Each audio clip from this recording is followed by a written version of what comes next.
Hello, hello. Yeah. Can I check possibility for a presentation?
Hello.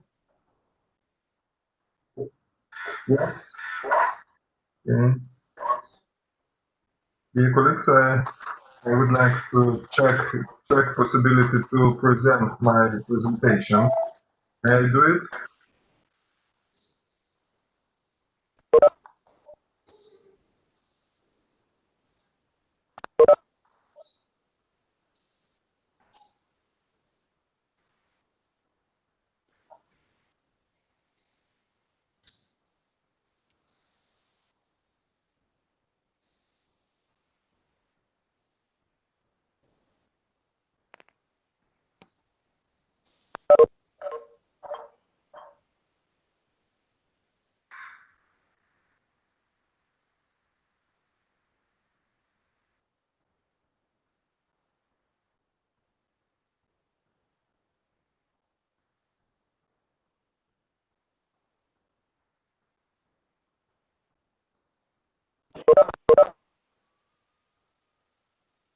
Yeah, Dr. Jen. Yeah. Yes. May I check possibility to present presentation? You can check. Yeah, please show Okay. me your presentation. Like, yeah. Yes, I will open presentation. Okay.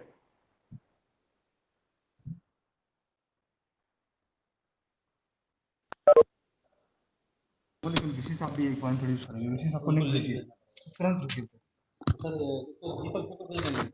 इनको दोनों को भेजिए दोनों को सबका number बना तुरंत join करेंगे हाँ अरे वहाँ Yes, Dr. Jen. Dr. Jen.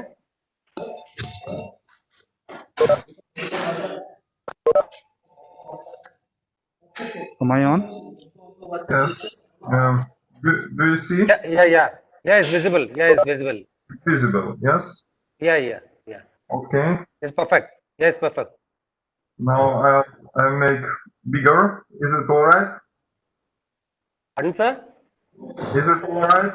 Do you see and do you hear me? हाँ बोलिए Yeah, Rahul, please, Rahul. Yeah. Rahul, हाँ करो तो सर पहले हमरा के भी सबको वेलकम कराला पार्टी तो वेलकम नहीं किया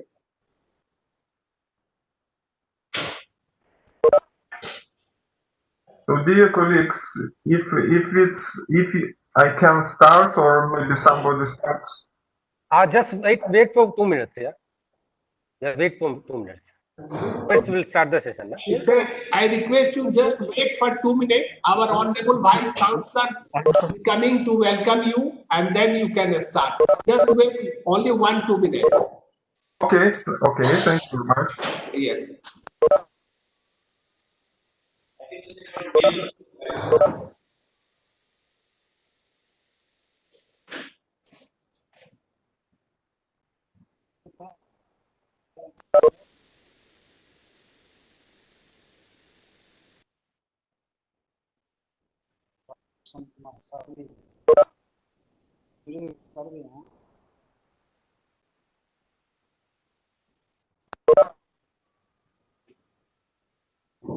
Yes, Dr. Rahul.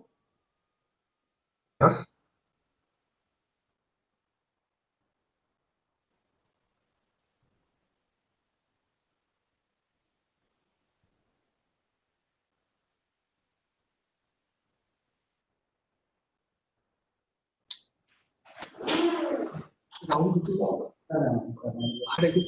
हाँ सर कर रहे हैं माउस कहाँ गया सर Sir, एक मिनट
फोटो ताकि देखा दियो ना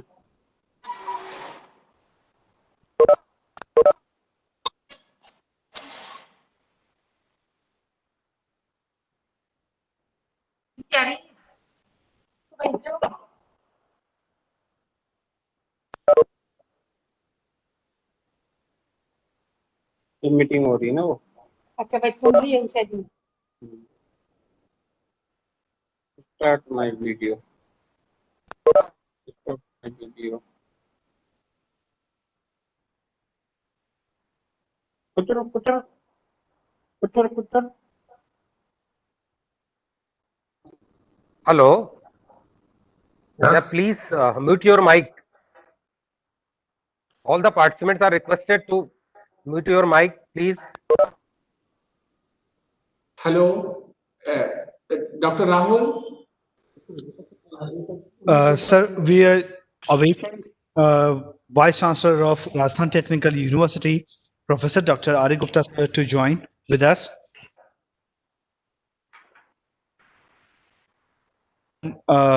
Professor Yam, just to give a small cap, Shankar Group for the last 1 decade with the Republic of Lithuania. The collaboration started when European Union and an accord was signed with European Union with Shankar Group of institutions for faculty exchange as well as academic collaborations and student exchange programs. Erstwhile, Alexandra Raimundas for taking such initiatives. In the due course of time, scores of students, cultural exchanges, faculty exchanges have happened between the two countries, between the two nations. This academic exchange program, wide areas of cooperation has been taken into fold. R-liter 350. The Vyatitas Magnus University in the field of electrical engineering, bottle mechanical illa engineering, annalli and ruti also pursuing the doctorate programs வேற bottle வாங்கி சொன்னாங்க which நான் is இல்ல இதுலயே ஊத்தி கொடுங்கன்னு சொல்லிட்டேன் sponsored by அங்க போய் European கூட Union. மாத்திச்சுக்கலாம் In exchange, we have also hosted அதுதான் high-ranking எனக்கு faculty கிடைக்கிறதே பெருசு தானே who have taken training programs in agriculture, management, as well as engineering. It is our honor that we have with us Professor Dr. Jan Yukovsky, Director of Business and Rural Development Research Institute, Vyatitas Magnus University. For the uninitiated, I would like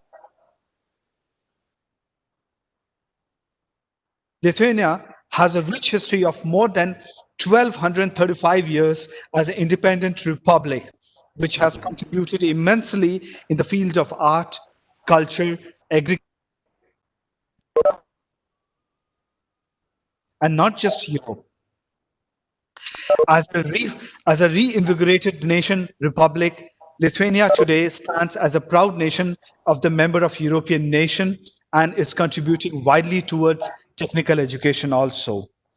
It is our good fortune that we have Professor Jan with us today, who would be speaking about modeling and designing of organization and its budget, a Lithuanian experience for a young generation of India.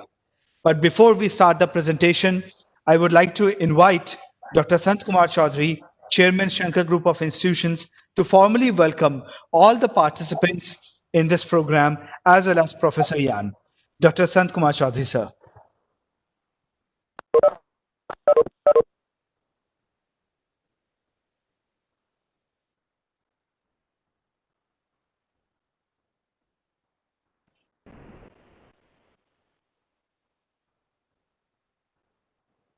Professor Jan Jukovsky, Vyatitas Magnus University, Lithuania.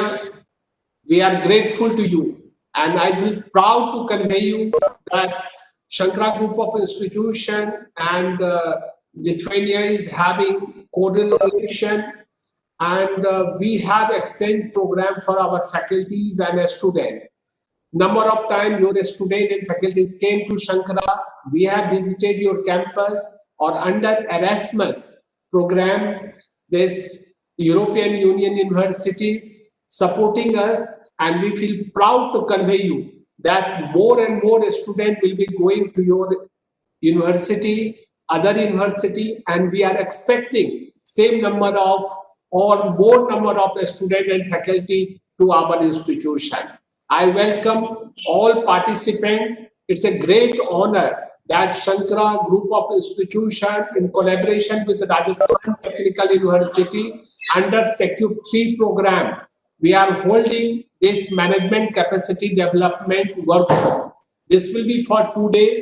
I feel proud to convey you all participants that we are having great technocrat, great teacher, Professor Jan Jukovsky, and we have organized number of dignitaries like Professor Dr. P. Chandrasekhar, who is the Director General NIAM, Professor Dr.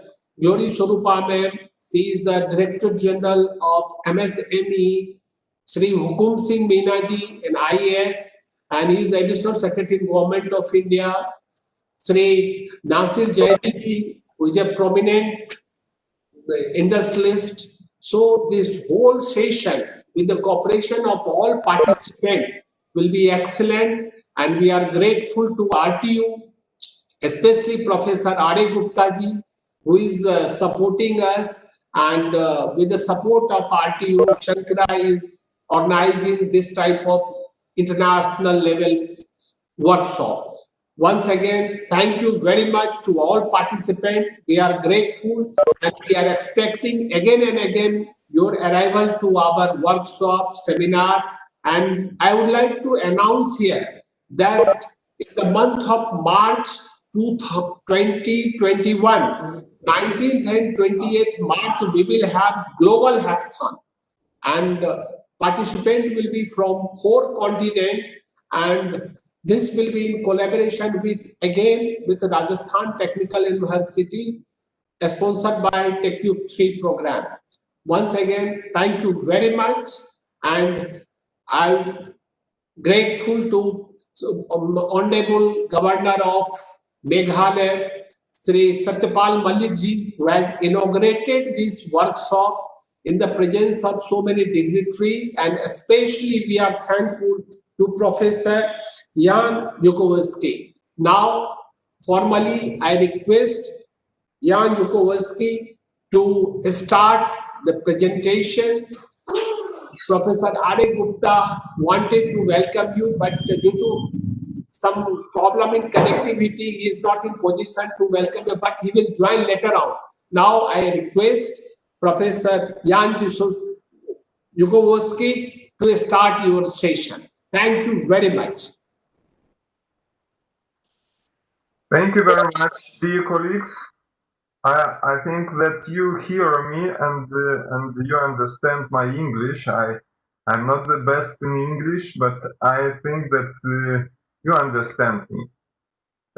It's a big honor for me to be part of your conference, of your seminar here, as a representative of not so very big country, if we compare with India. But it's big honor for me just to share my experience, what I have learned, and what kind of experience I had with you, and maybe propose some kind of collaboration between our institute, our university, and your big group. It will be very good possibility for us as well, and maybe it will be interesting for you. When I get invitation, yes, sorry. When I get invitation about management capacity development, I thought that maybe it's good idea to propose to share my experience is modeling designing of organization, and propose to you my methodology of teaching of young students, especially for bachelor level, which starting to learn management. And today I would like to present two presentations. One of them is just to present you this methodology, some examples from modeling and designing of organization and creating the budget of organization. And as well, I would like to present you some ideas what we are doing in our institute, in our university. If you never mind, I'll try to start this first presentation and I'll going forward. I hope you hear me. Maybe somebody just say that everything is all right. Do you hear me? Do you hear me? Hello? Hello, hello? You, Yeah. sir? Yeah, hearing, sir. You hear me? It's audible, audible. Do you hear me? Yeah, you're audible to all. Okay, okay. Dear colleagues, so next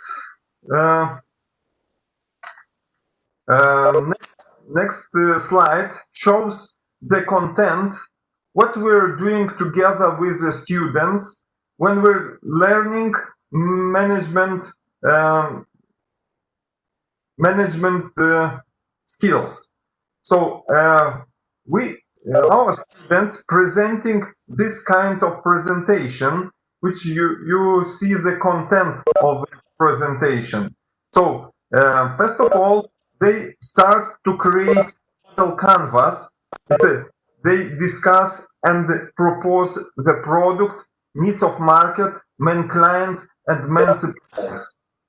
Later after that, creating everything for creating mission of organization, vision of organization, title of organization, and trademark of organization. So that kind of main points which every organization creating for beginning of their activity. Later, students trying to plan activity, and we have two plans: operational for a first month before they starting business, and later strategical plan for 3 years.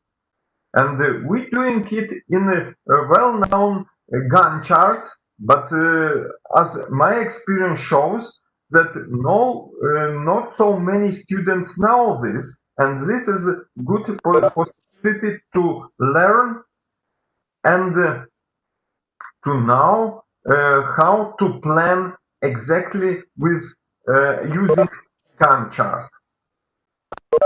After that, when we have a plan, students trying to create structure of organization, and they propose the structures from the 3, 7, or maybe more positions according to their imagination, their learning of another subject, and they preparing possibility for how to organize activity, how many positions in organization will be, what kind of functions will be in every position.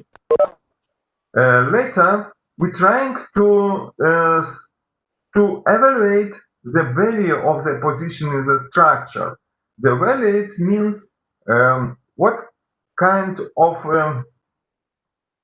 what will be the salaries in every position. It depends on the influence and content of and functions of every position in the structure. I will show you later just example of that, and you will understand what I mean. Later, students have a lecture about marketing. We're trying to tell them about marketing tools, marketing possibilities, and this is good chance to understand marketing proposals, and they creating table with proposals of expenses for marketing. That's I will show you later as well.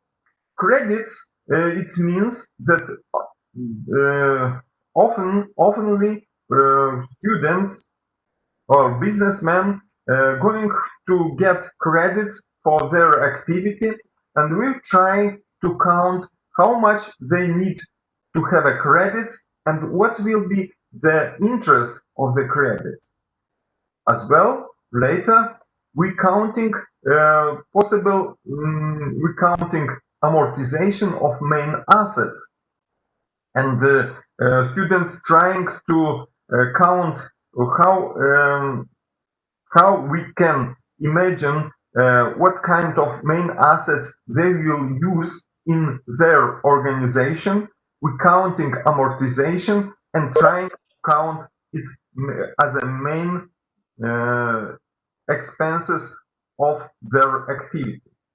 And on the end, we're trying to create budget of organization. This budget shows us difference between incomes and outcomes. And then we imagine we counting and we trying to compare incomes and outcomes for to create good profile of the business for 3 years. And later we're creating a control table which shows that did we do any mistake or we have no mistake in the counting. That is all presentation students need to do, and that's the main idea of this kind of project, that student can just imagine how to organize, how to wax organization in small business, as you see, from 3 to 7 position, or it can be more position in that organization, and in different kind of business. I need to go forward and show some examples. So in model canvas, we trying to imagine what the main product or what main products of the business. Students have discussions about needs of markets, who will be main clients, what will be competitive advantage of their business, what are selected market segment, and who will be suppliers of their business. This like seminar, we trying to make this as a good brainstorming, and they choose their main business. Later, as I said to you, we're trying to make plans, and we're using well-known Gantt charts when we're trying to show plans for our activity for first year, second year, and third year, and before starting business for 1 month, for example, before starting business. Here's an example of structure. Student in organization part, students trying to create organization structures. They dividing roles, functions of any position. We starting from less people first year, second year maybe organization coming bigger, and third year as we have a plan for 3 years.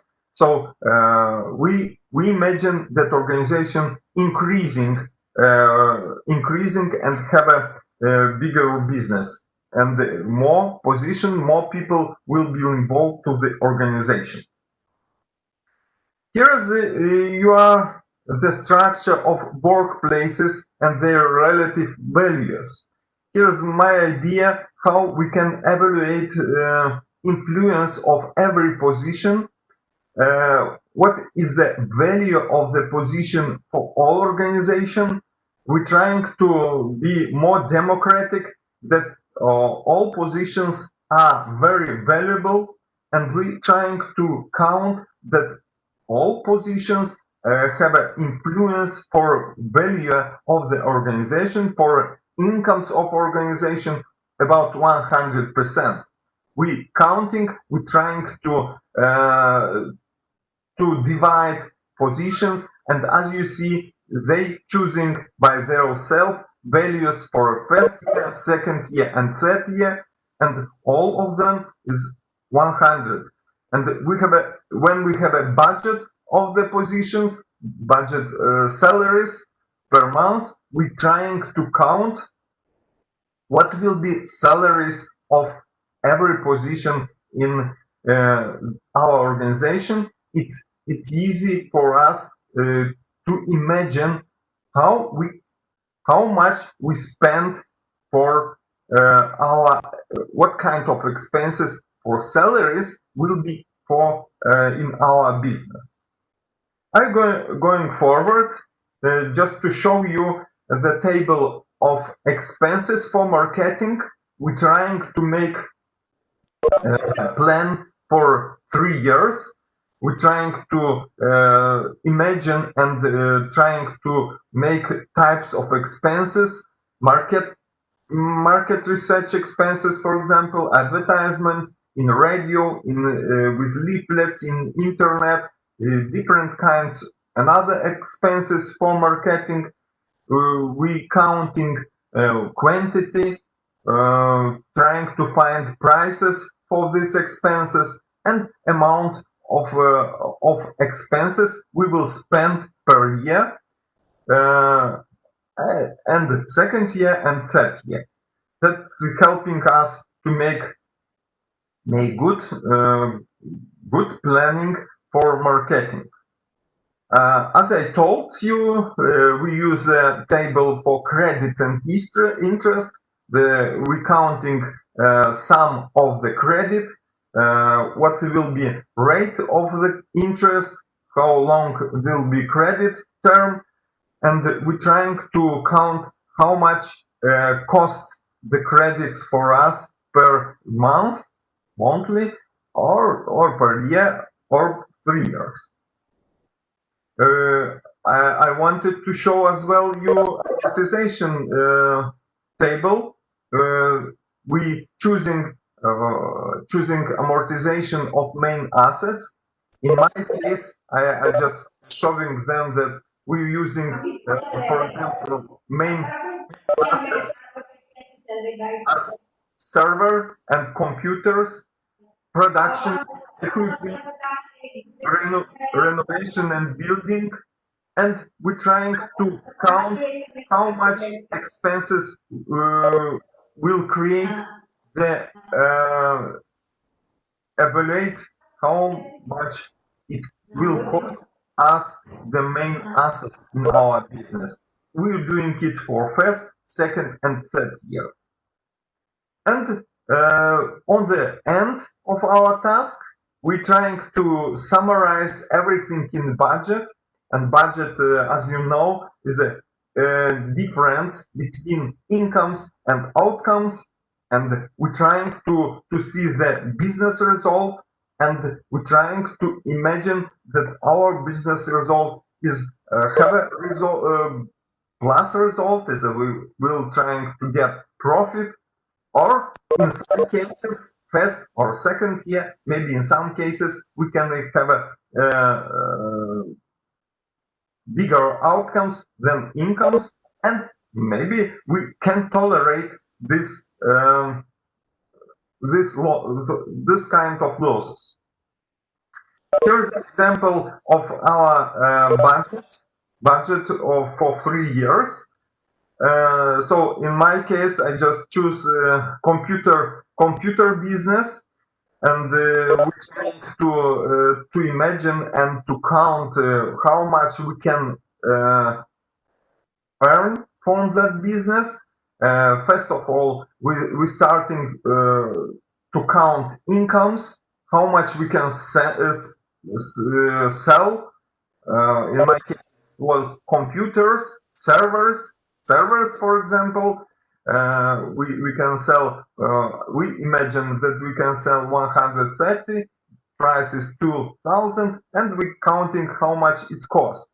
Later, another product, maybe computers, maybe another programming tools, or just another tools. It depends on students' idea. It depends on their imagination of sorry, of their productivity, creativity, and it depends on students' ideas. So later we count the outcomes for that incomes, and we're trying to count materials, raw materials. As you said, we counted its salaries coming from table from you saw before, marketing expenses as well from table you saw. Another outcomes, so rent premises, amortization, transport, communication, credit interest, we counted it before, banking operation and other costs. And it will be all outcomes for their business for first year. And we have a counting result. Result, if, as I said, result is plus profit if we have a bigger incomes and less outcomes. And later, all organization paying tax profit. So we're trying to count how much will cost will be tax profit. In our case, 15% from brutto result. And we have a netto result and a rate of profit from the incomes. And later, students trying to imagine next year, planning next year, and third year. So we have a first year result, second year result, and third year result. Students trying to start really like this task, because this task is a very practical, and they very interesting to try to make their own task according to their situation and their creativity. So maybe it can be the business of their family, maybe it can be business of their own or friends or their own, and I just tolerate their ideas and think that it's good that they're trying to get knowledge and trying to get to share my experience with them, and they share ideas with of their creativity. We have a control tables which show that we did not do mistake in our counting, and when we're coming for evaluation and criteria, so first of all I'm trying to evaluate idea of the product or service, progress of work, how they work, design of presentation is very important as well, to show people what you created, what is the idea, and to make it nicer and more creative. As well, exactly numbers, it's very important as well. In some cases, students making in some mistakes, but when system works very well, we're using Excel, mostly Excel, we checking it, and it's not a very big problem with exactly numbers. And as well, we have an oral presentation of the group of students. If they're working as a group, they doing the presentation all. or representative presenting the idea of their presentation. And finally, when I check everything together, I will evaluate it, finally evaluate it. Why I'm proposing it for you? Maybe you have a good ideas as well for to create management capacity, to develop management capacity. But my methodology, which I show you today, I had checked it with different kinds of students in our country, in Lithuania, as well in Poland, in Turkey, and I had experience to work in China. And I think that I think that students like this task like this because it's created from the systematic point of view. Everything in one, and we can just work together with students and create better possibility to imagine situation, to create. It's like game for them. But from another hand, is a practical game. They can do it by themselves. And I think that this task and doing this task is strengthening management skills for planning, organizing, leading, team building as they work in team. As well, they understand budget and budgeting. They can analyze situation and as well control all of their business, and of course presenting what they are doing on the end of the of this task. It's good possibility to just present their idea and present in the way that they need to prove their business, and it's kind of presenting can be for investors. Investors can be invest or just evaluate this presentation, this kind of business.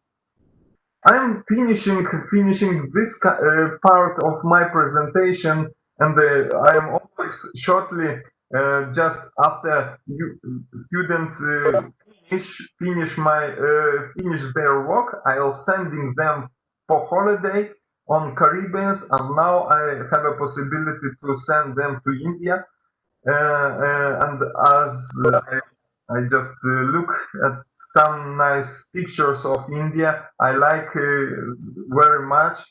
Of course, it's good to sit now in Kaunas, but of course, it will be better to one time per life to see in India as well. That's my my main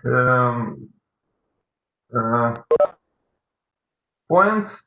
I am representing Business and Rural Development Research Institute in Faculty of Bioeconomics Development in Agriculture Academy from Vytautas Magnus University. We are in Kaunas in Lithuania.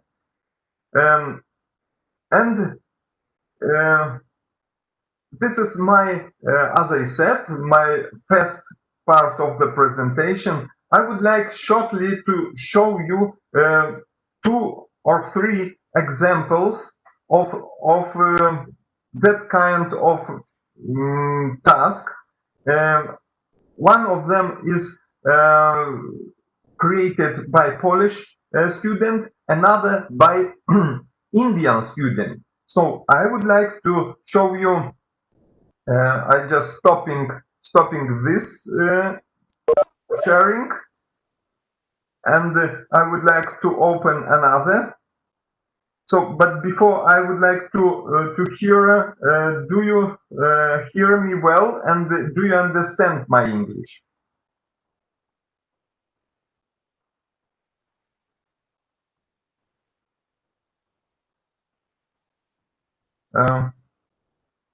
Dear colleagues, Yes, sir. Yes, sir. We were getting you, sir. yes, you understand, yes? Yes, yes, yes. Sir. Thank you. thank you. So I opening now another presentation, or just the example of that task, and you can just imagine how students can do it. Only one moment, I need to know. Do you see it? Yes, you must see it now. The business and budget of our firm. Do you see it?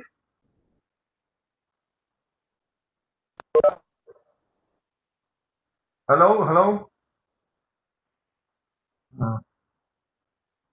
Okay. Sir, it's visible.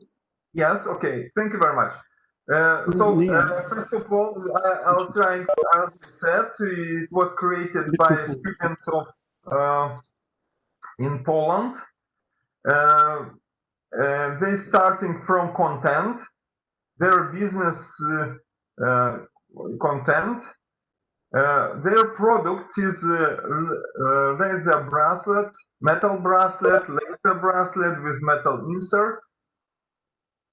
Needs of markets, they presenting why this product is people need and why they choosing it.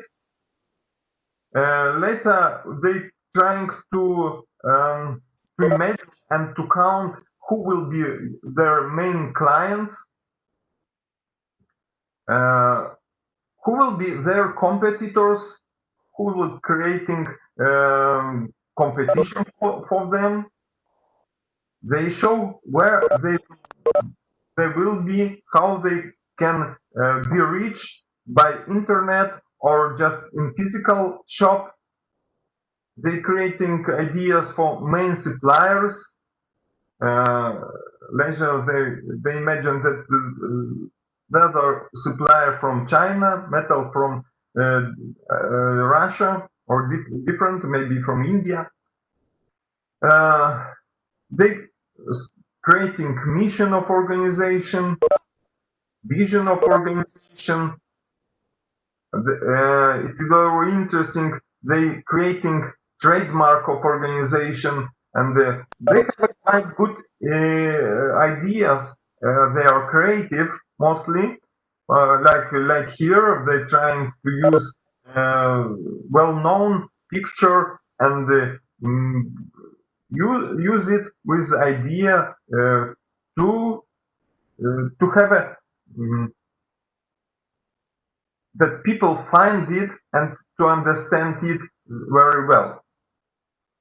The title of organization for this case, as I said, they creating operational plan for first month, later strategical plan for 3 years, structure of organization. It's a very small organization for first year, second year, and the structure of organization for third year. कई बार यहाँ से भी signal नहीं एक वो धीरज पलवलिया के पास है Yes, colour printer वो यहाँ पे later, they creating structure of workplaces, their relative values. As I said, for this case, only 2 people starting to work. Later, it will increasing 3 people and 5 people, and they counting salaries for them, expenses for marketing table, finance, it's a credit, amortization. And they created budget. They created budget of the firm for 3 years. So we have a first year, second year, third year. They counted in Polish currency in that time. They trying to get profit and showing this. That's there. As I said, the presentation is quite nice. We're trying to do the best. I would like to show another presentation of Indian student. I had in my experience a student from India, and she tried. Yes. I had a student from India in Poland in university in Poznan. Yes, one moment. Can you say you see the presentation? Yes, Yes, sir, we sir. can see it. Sir, Yeah, thank you very much. Yes. Okay, so Saviania Kauzu was from India. I remember the idea was a healthy food, and he presented it as a with a group of another students in marketing research subject. It was created trademark. They created mission and vision of this kind of food. Model canvas, main products. They proposed carrot, capsicum, and potatoes as the main products for their business. They created ideas for needs of market, provide high nutrition, providing artificially packaged healthy vegetables, and so on. They imagine main clients, main suppliers that are farmers who don't use a pesticide, fertilizers, and genetically modified organisms in crop production. They created Gantt chart, or yes, as well structures, workplaces and relative values, marketing expenses, and finance and budget. So as I want to just show that that was this good idea for them to just imagine, is it possible to get result from their activity or not. So I see that I almost need to finish my presentation according to the time, or I have some time. Have I more time? Maybe 5 minutes, 7 minutes?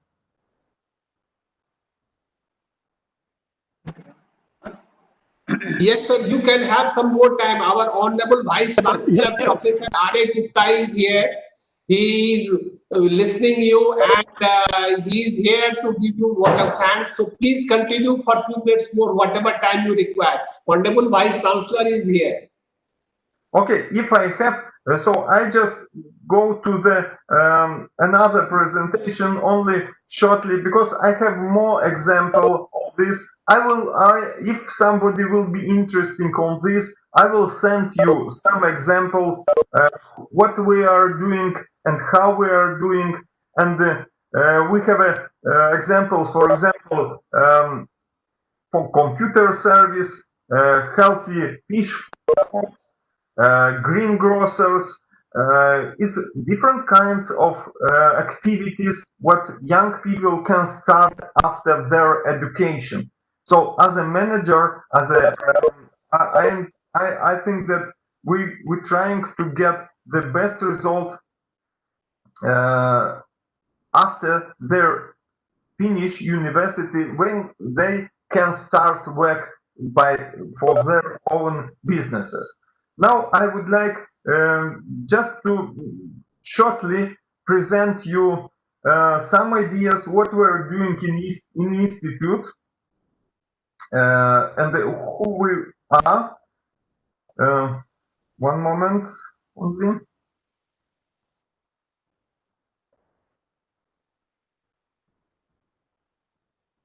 Yes.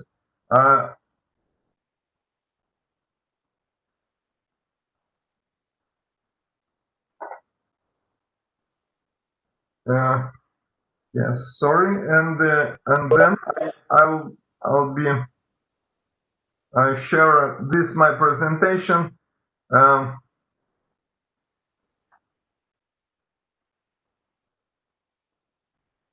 Yes.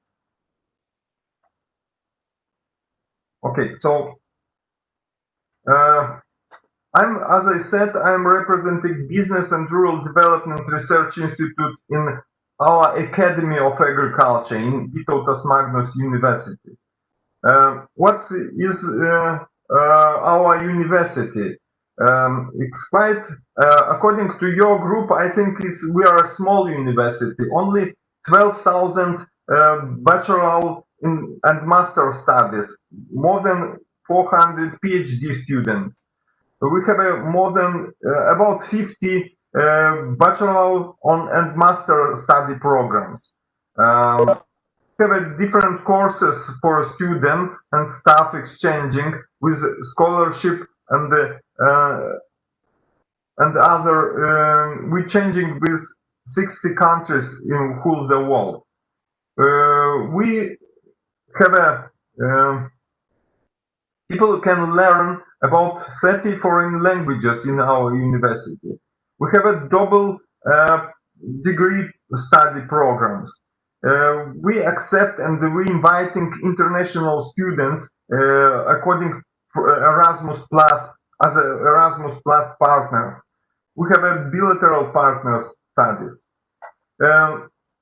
Our academy is orientated for agriculture. We have 5 faculties: agronomy, agriculture engineer, bioeconomy development is my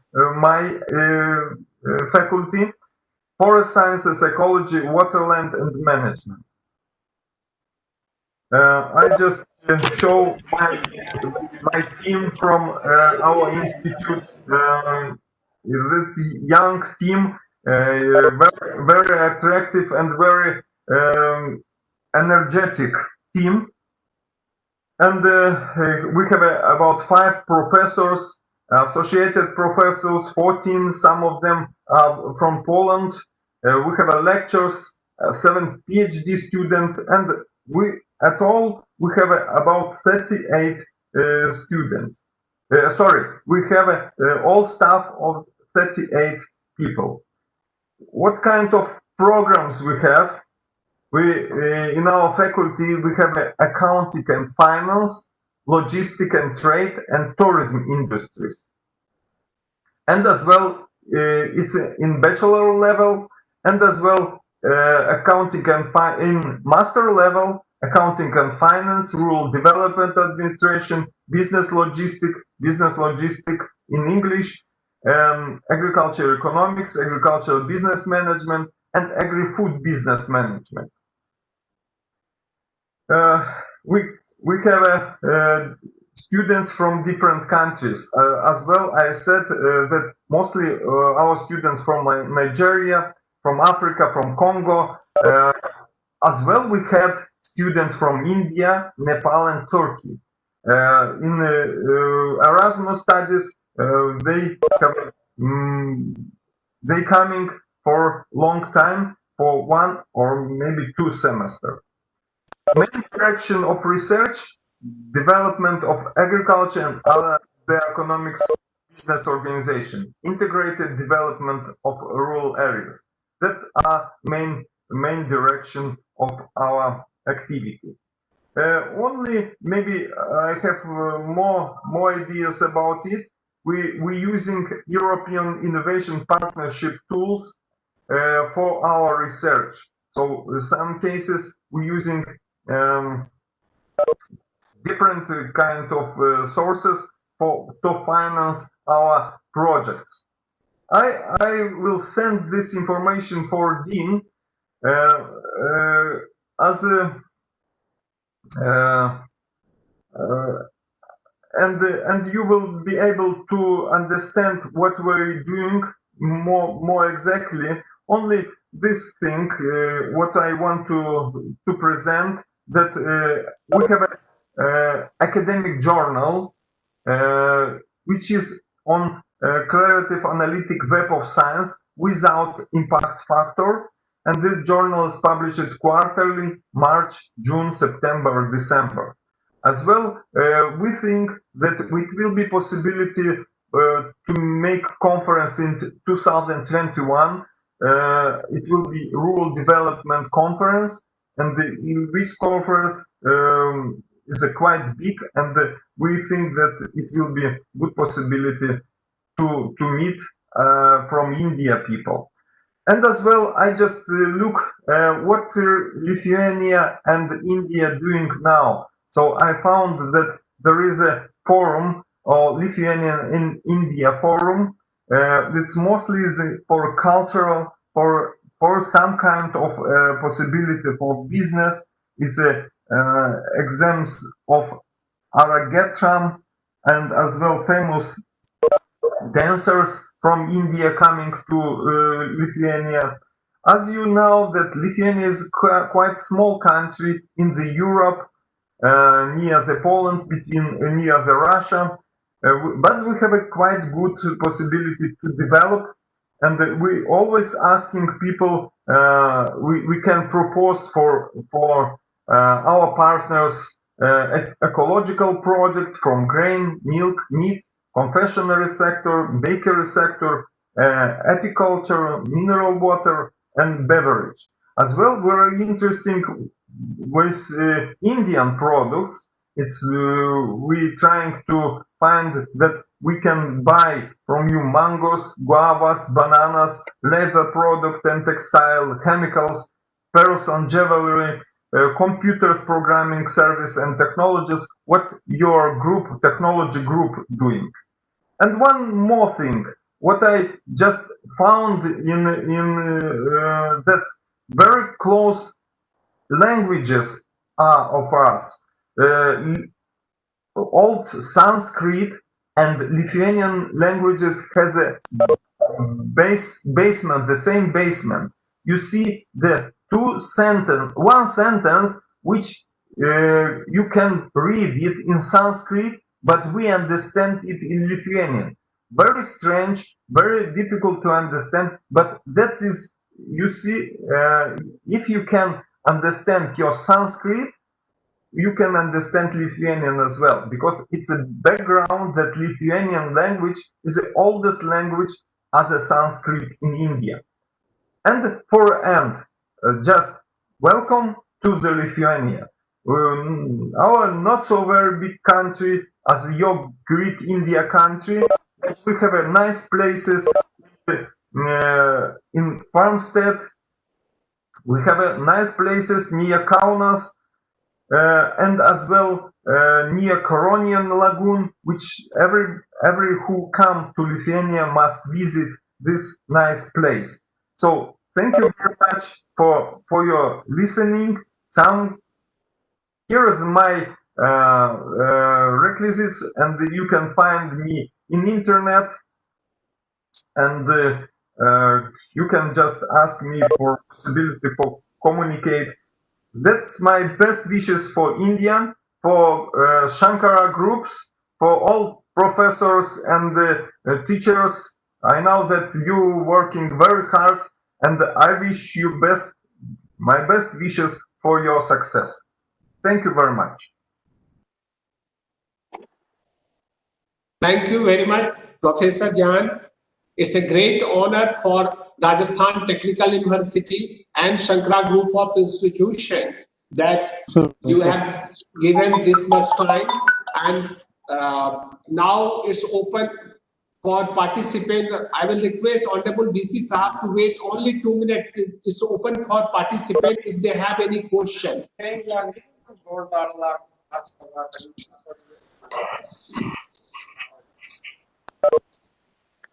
Very much. Sir, one query has come. Dr. From the participant, one query is there, sir. Hello. Yeah. Hello. Sir, one query is there. Sir, are you getting me? Yes, I hear. If it's question for me, yes. I hear you. Yes. Yes, sir. When and how the escalation of buzzards and delivery period of the product will be addressed in the system? I'm sorry, but I can't understand Sir, your should I question. repeat? very bad connection. So may you repeat your question? May you repeat?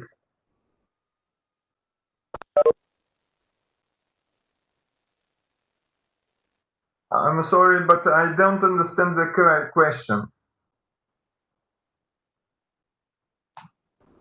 Professor Rathi, are you listening?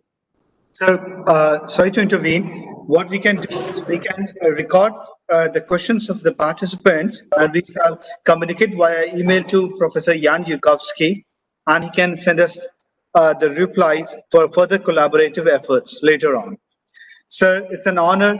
It's an absolute honor to host you, and we definitely hope that we will make all efforts to further the cooperation and will go from strength to strength. Now, I invite on the dais the Vice Chancellor of Rajasthan Technical University, Professor Ari Gupta, sir, to kindly say a few words as a vote of thanks and guide us further towards the academic collaborations. Sir.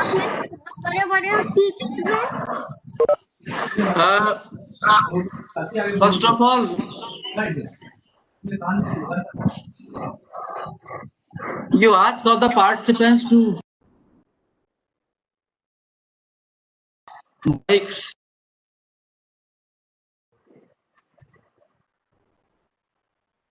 Sound is coming back. I think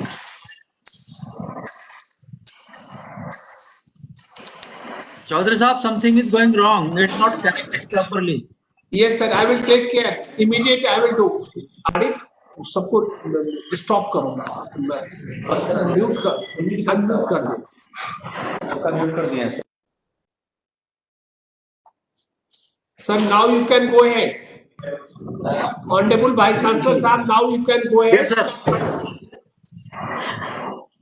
So, first of all, आवाज आ रही है क्या?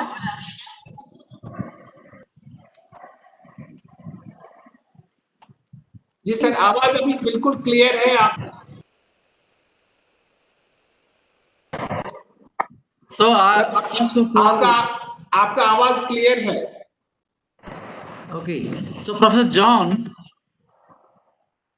I want to welcome you from my side and from Shankara Group of Institutes. Your talk is really very informative and it will be useful to all the participants attending this program. I'm really feeling proud that such type of the professors are coming in our programs, and the credit goes to Professor हमारे चौधरी साहब को इसका credit जाता है, because whenever we conduct such type of the activity, every activity he invites very learned professors in every activity, and in the same series you are there. So we are very much encouraged and feeling very happy attending such type of your talk. And I want to thank you, and I would like to say that in the next program, again we will invite you and we will be enriched listening your this valuable talk. So again, thanks from my side and thank you very much. Thank you very much, dear Professor Gupta. So I will send you my presentation, all of you, through the Dean, and maybe you just, if you have an idea, you can write me and we can just talk about possibilities of the collaboration.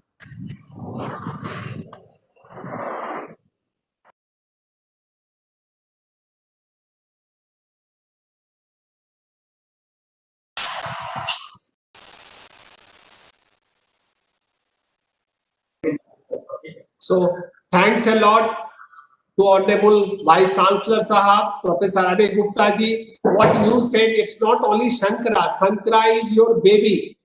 Shankara is baby of Rajasthan Technical University. Whatever we do, with the support of RTU, with the support and blessing from our Vice Chancellor, Professor R.A. Gupta ji. So you are always blessing us and guiding us. That's why this type of result is coming for our participant, for faculty, for management, for a student. And we assure you, Honorable Vice Chancellor Sahab, that this will continue. Professor Jan, we are grateful. Our relation is very strong. We are having exchange program, and not only today, in past also, number of faculties, hundreds of students have visited from your European country to our institution. We are visiting very frequently to your country, to your university, to other university of the European Union. This will go more and more a strong relation that we will make, and in near future also what Honorable Vice Chancellor Sahab R.A. Gupta Sahab conveyed you, that we will have more and more presentation from your side, and again we will be inviting you. Once again, thank you very much. Now, with the kind permission of Honorable Vice Chancellor Professor R.A. Gupta ji, I am requesting Professor Nasir Jaidi. He is the chairman of Pacific Industries, and he is having a Pacific Global Education under the umbrella. He is heading number of program. Today we are having Nasir Jaidi ji. With kind permission of Honorable Vice Chancellor Sahab Professor R.A. Gupta ji, I am requesting Professor Jaidi to kindly address our participant. Thank you very much. Yeah, Professor Jayadi, we definitely want to hear you. And the most important thing, due to this pandemic situation, during a small period, we are basically connecting with so many professors from India and outside this India. So this is sometime opportunity. I feel this pandemic is opportunity nowadays. And definitely we will feel very happy to hear your talk. So kindly present your talk. Thank you. Here, and I must express my appreciation for Professor Jan Zhukovsky. I'm really impressed by the time he got up to participate in this event. It was really early in his part of the world, and it's very kind of him to have joined. Thank you, Dr. Chaudhary, for giving me this opportunity to be here and to address this wonderful audience. I'm not much of a speaker, and I'm absolutely, I feel dwarfed in front of the big stalwarts I've been introduced to. But somehow I'll make an effort, and I'd like to begin my presentation. Thank you very much. So moving to what I'm here for, I now address the audience with my presentation. Okay.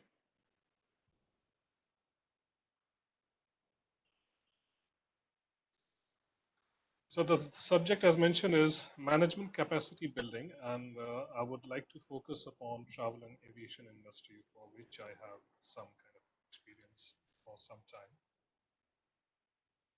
Big question: who we are and what we do. We are basically a group of 5 entities. We started in 1960, the company called Pacific Travels. They have diversified into a lot of areas. Now have basically representation with we have enterprising into aviation with Metico, and the reason why I'm here is because of Pacific Global Education, where we are trying to provide some value to our country and to the youth of our country and professionals. A very brief about my background. Pacific Travels, as I mentioned, is founded in 1968, and we are a TMC providing for all B2B, B2C, and B2G platforms. At Pacific Global Education, we provide international collaborations with educational institutions around the world, especially in our objective is to find the best partnerships and to create best synergies between two educational or professional or technical institutions. We don't just create synergies by bringing two entities together. We do a lot of research on who can create certain value-added programs which could be of some value to.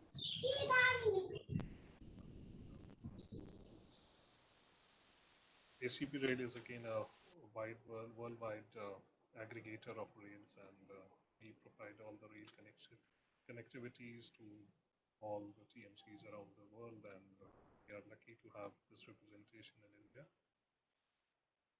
Maritime Enterprises is a business process outsourcing unit where we extend our BPO services to various diplomatic missions and similar offices in India, make their operations more affordable and more effective.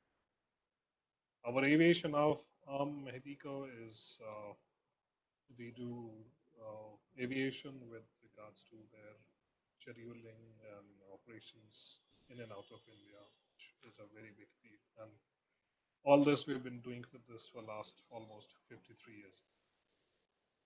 Okay.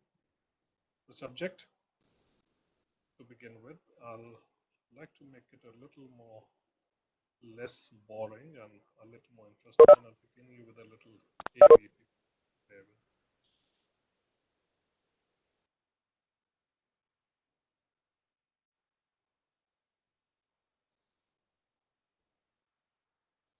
These are Kappa, Sid, and T. They are gathering knowledge. For the more we know, the more we can achieve. They have a problem. The rain keeps ruining their work. Despite their knowledge, they have no idea how they could protect themselves and their connection. Sorry for interruption, Professor Nasirji. Jaddi sir, voice is not clear. Your voice is not clear. Please kindly. So is it better now? Yes, it is better. Okay.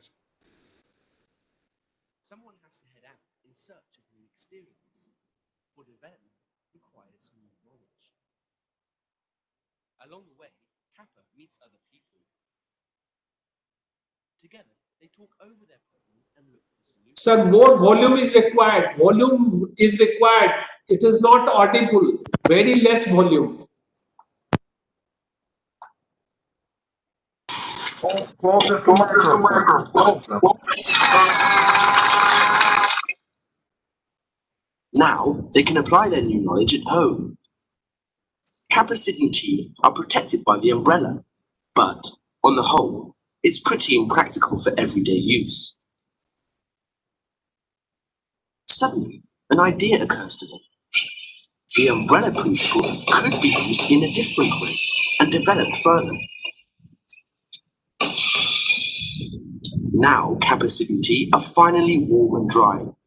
Their documents and their knowledge are safe. Development requires new knowledge. By sharing it globally, we can affect change. This is called capacity building.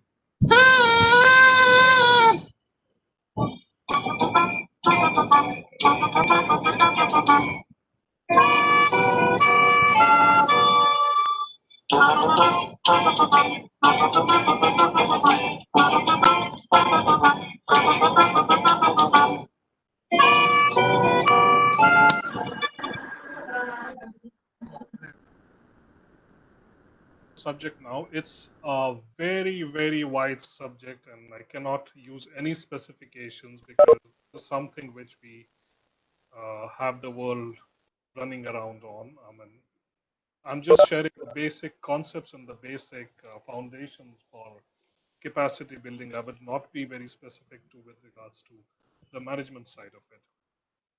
This is a subject which we use in our personal and professional and daily lives, and it is something which we normally tend to ignore, but this is something which is absolutely need of the hour. So To give you the basics, capacity building basically refers to the approaches and strategies, methodologies used to improve your performance better, individually, organizationally, network or sector-wise, or broader system level to achieve its mission. Now, a challenge arrives when we find ourselves at a stage where we don't even have a mission. So it's very important to have a mission in life, and then we can talk about it. Am I audible, sir? I just got a message that it's not very clear. Chaudhary sir, am I audible? Yes, now you are audible. Okay, perfect. Capacity building fundamentally is about a change in transformation. I mean, we've been doing things, we've seen our forefathers doing things in certain ways, and they've always existed. So where does the progress come from? Progress will only come from after developing a process of developing and strengthening our skills, instincts, abilities, and process and resources that organizations and communities need to survive, adapt, and thrive in the fast-changing world. This is I've quoted Miss Anne Philbin from Ford Foundation from one of her publications in 1996. So first is to identify the mission, and the second is to identify the need to change, and then our objective arrives to find the right way to improve our skills and improve our capacities. Otherwise, we are stuck from where we started. It involves activities which strengthen the knowledge, abilities, skills, and behavior for individuals and improve institutional structures and processes such that the organization can efficiently meet its mission and goal in a sustainable way. As I said, we have been doing things like we have always been doing things. So what's the change? I mean, if we remain in the same time and space, if we remain with the same whatever state of mind, there's no progress at all. So to progress, we need to acquire those knowledge and skills and behavior. Behavior is the most important tenet of capacity building. Why do we need objectives for this? Could be enhance and more effectively utilize skills and abilities to the best of our resource and to make our resources even better. Strengthen understandings and relationships. This is a very, very broad term. When we go out and we collaborate with, let's say, institutions internationally, widely demonstrated Shankara Institute. I mean, just imagine one organization running such diverse group of institutions, 51 institutions, and such valuable collaborations and relationships around the world. We have been since morning. Such an important thing to do. I mean, it's pure, an outcome of putting your capacity building to the limits. How do you get there? You get there by addressing the issues of values. Again, something which is very much important, again, in particular to this institute and the gentleman running this institute, the values imbibed, the attitudes, the motivations. Speak to Mr. Chaudhary and Mr. Gupta for 10 minutes and you feel so motivated that he can rule the world. Conditions in order to support sustainable principles in development. That's why 51 institutions. These are practical examples which get you going.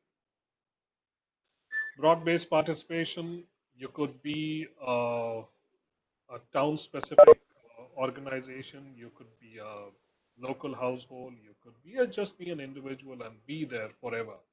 Idea is to grow out and grow.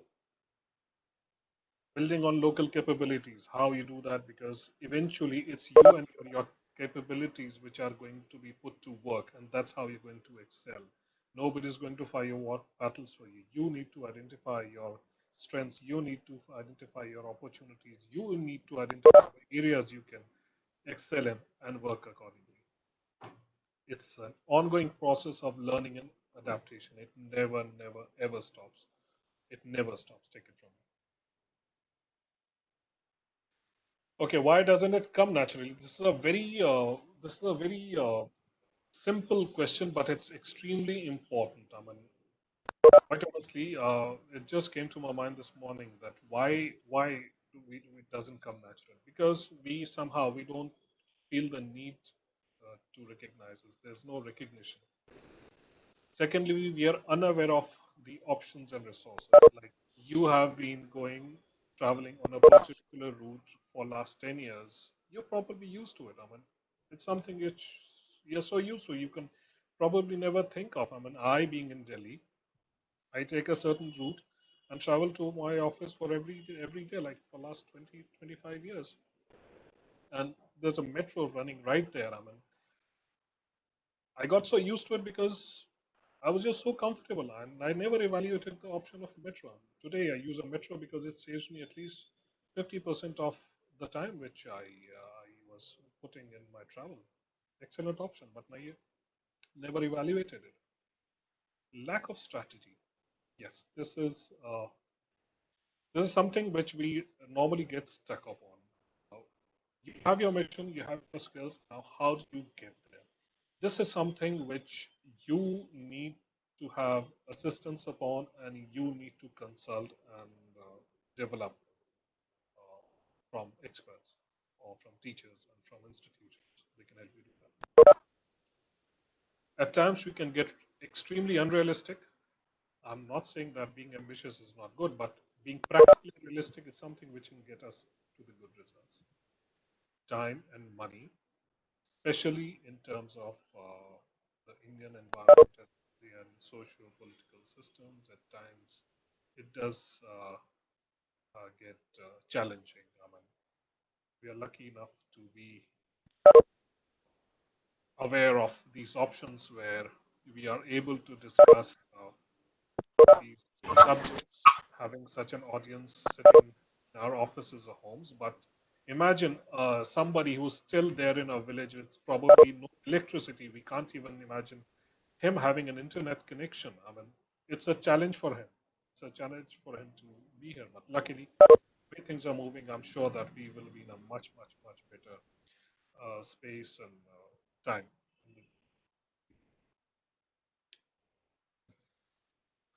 Levels of capacity building conceptually can be divided into three parts: individual, institutional, and societal.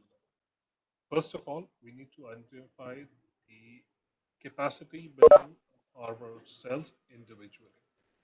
Till we do that, we will not be able to create an environment where we can encourage such a thinking or a learning process. Institutional level, again giving you an example of this prestigious institution, until it comes from the institution collectively. I mean, it can't be just one person or a group of person just feeling good or staying positive about certain things. It has to be a team effort. It has to be a collective effort. It has to come from everyone and with the right kind of spirit. That's how the institution goes.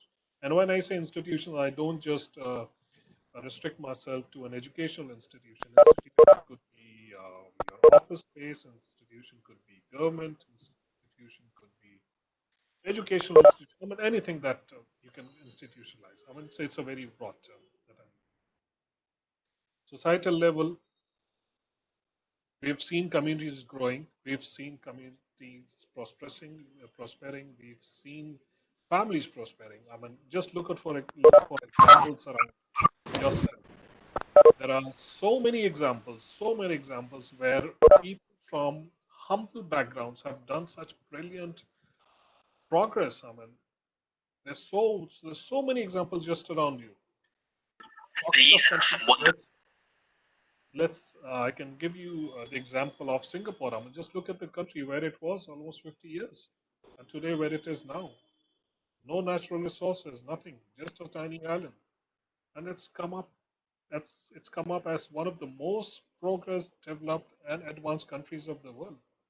Trade-wise, look at Dubai, Hong Kong, brilliant places to work at, brilliant destinations to go to, brilliant case studies to learn from. These are terrific cases to learn from.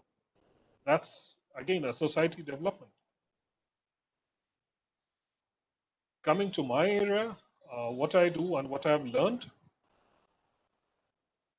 For me, when I talk of this subject, I partner with a good friend.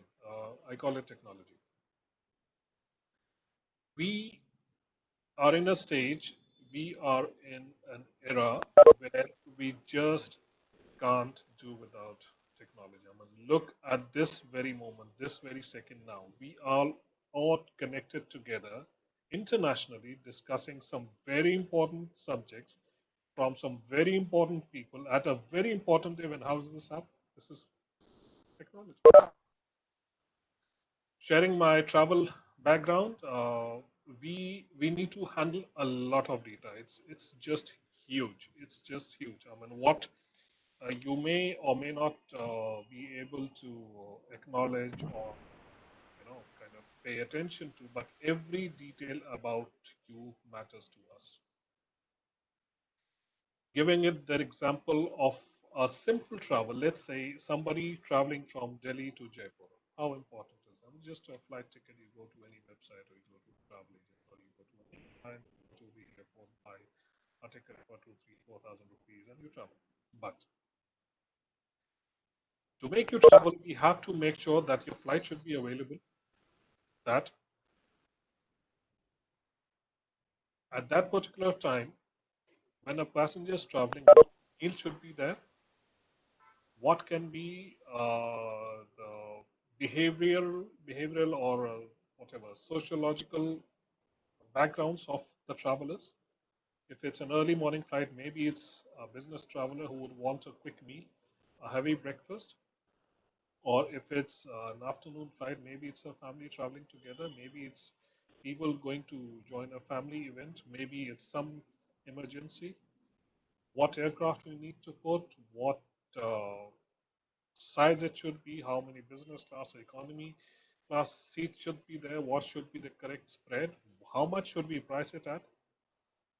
I mean, to give you an example, I mean, for me, I can travel down to Jaipur by using my car, I can take a train. Why should I opt for an airline? So I have to keep that in mind. And accordingly, we grow with these inputs internationally. We have seen so many, wonderful products and concepts coming in the market. Very soon, it's COVID has taught us a lot of things, and something which you're going to see very soon, that there will be no check-in counters in the near future. You don't need a check-in counter. You buy a ticket, you check yourself in, you print your boarding card, which you probably do now. You will print your baggage tags, you will pay for your bags if need be. You can put it on the belt, let it go, get it back, and that's it. In the times to come, there will be a pure humanless travel arena at the airports. Passports is soon going to be an obsolete piece of document. I mean, who needs a passport? Why do you need paper when you have iris scanners and biometrics and such advanced tools to give you a recognition? You don't need that document. I mean, just get your retina scan and you're there. I can get your retina scan. I can give you the seat of your choice. I can give you the right flight. I can book you the right hotel. I can give you a car. I know about you. I can deliver whatever I need to just by looking at your retina. That's all I need. Now, how do we deliver this? How do we work with all these big data and complexities? We work on two basic concepts. First is central reservation systems that takes care of the passenger side. Second is the GDS. GDS is the global distribution system. That's how we call it. So that's how we distribute our products around the world. These are now basically on cloud-based platforms. Now, to maintain an organization who can help you deal with such complex work structures and processes, you need to have a very effective HR system in place. Unless you don't retain your unless you don't retain your good employees or people who you work with are not up to date or up to the mark, you cannot have good deliveries of systems. So it's something which I personally very strongly look into. And all this needs consistent upgradation on a maybe on a daily or an hourly basis if needed. So key names of our technologies that we take help from, there is Amadeus, Sabre, Galileo, they act for GDS and central reservation systems that helps distribution and of our systems. And SAP is a wonderful platform. SAP is something which we can't go about. It's something I'd say it's petrol or sunlight for our industry. What SAP does, let me just briefly share a little video which can give you a more detailed insight into it. Let me know if you're not able to hear it.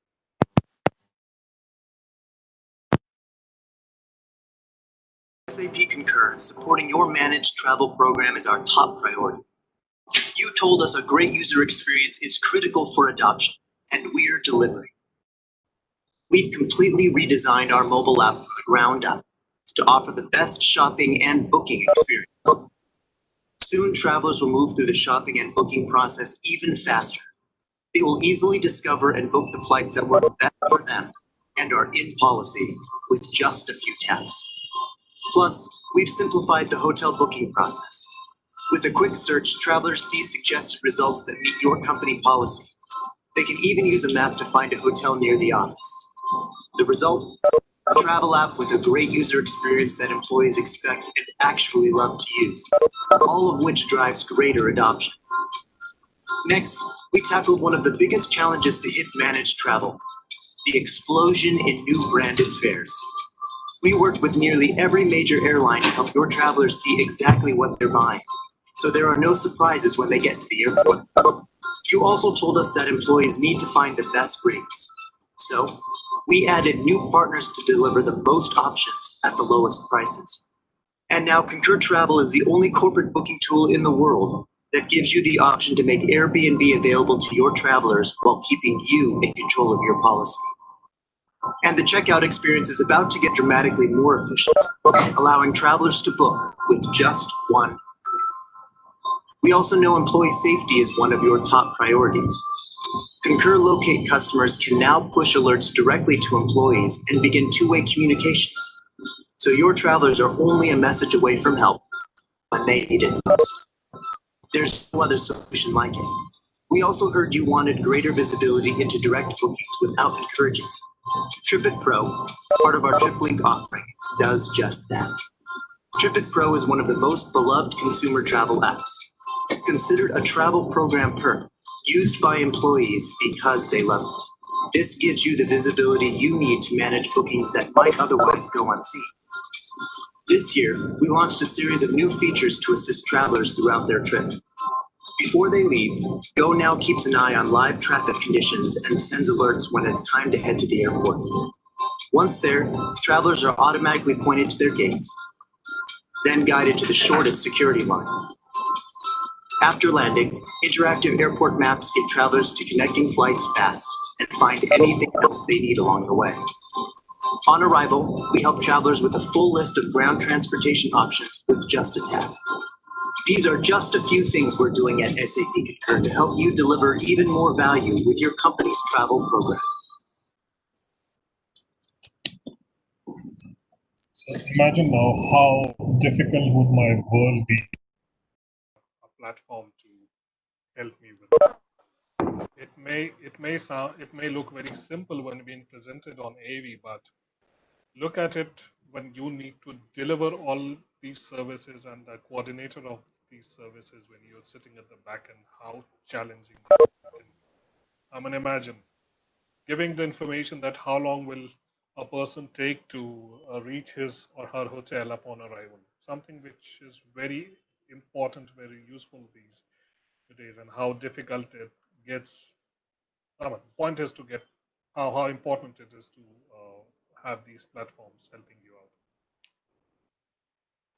Another example will be of the central reservation system, for which I've just picked up a presentation I'd like to share.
So if you noticed, one stated fact from this presentation, 3 billion travel messages in a day. Now imagine what kind of volume we are dealing with and how handicapped we would be without such technology. It's not just talking about data and how we put them to use. It's also about our analytical skills that we get from this data. And we're just not just talking about deliverables just provided by the softwares or the platforms that we use. End of the day, eventually it's us who need to understand what these trends are trying to say and what these facts are trying to state. And then we as human beings, we need to apply our mind and make things work. It's not just reliance on computers or technology that we need to be relying upon. End of the day, it's a human being which need to take decision, appreciate the analysis. This is where the capacity of the management with capacity. ERP is a wonderful tool. If you look at this thing here, I mean, ERP is not just, these are just some of the few points which I could think of. It's not just about supply chain, purchasing, project management, CRM, finance. I mean, these are very kind of popular and evident uses. But once you get into it, each of these concepts or each of this purpose that it's serving, it's again it's a huge study which we need to constantly improve on, and we have to harmonize all these aspects of our information and these tools. Unless we do it, we're not able to deliver a successful and a sustainable system. SAP, again, a beautiful product, again showing what basically does, but Sir, Jyoti sir, sorry disturbing. Sir, voice more clear is required. Yes, kindly. Is it better now? Yeah, better. This is far better. Okay, maybe it's something ringing my headphone. So SAP, this is what SAP does, and what SAP actually does, I've shown you in the presentation. Again, it requires a lot of coordination and perfect harmony of all these subjects discussed here. And again, if you're not able to do it, we're not able to create a justified, sustainable model being delivered in our working environment. Now, talking as a manager, talking as a captain of a certain organization, how do I bridge the gaps between individuals and these tools? These are the basically some aspects which go into my employee trainings. I need to have a partner which has a proven success record. If you just realize ERP and SAPs and all these partners are very popular and very powerful that we work with. Facilities and services extended. Once an employee comes up with these value additions and subjects trainings, what are his employment outcomes? If need be, what kind of internship placement we can look forward to, and definitely pre-workshops are something we all look for. At least in the current times, we have made some very good use of these freebies, and they have done some excellent value addition to our CVs as well. So, moving on, this is what I had to say. Going back to my same slide. As I said, I'm not much of a talker and not much of a lecturer, so I would like to hear it from you. If you have any questions which I can answer right now, or if you have any specific queries or doubt, maybe I can address it to it later, but it's now open for all, and I'd like to hear from you. This is who was talking to me in the background. Session is open for questions, please.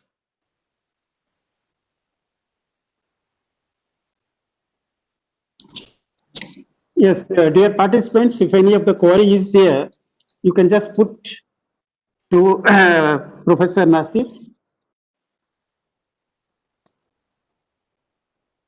If not, then you can find my email address and my telephone number there. You can. Sir, sir, my question is, I'm Dr. Rathi. Yesterday we talked over. Yes. Under the present crisis, how your organization is coping with?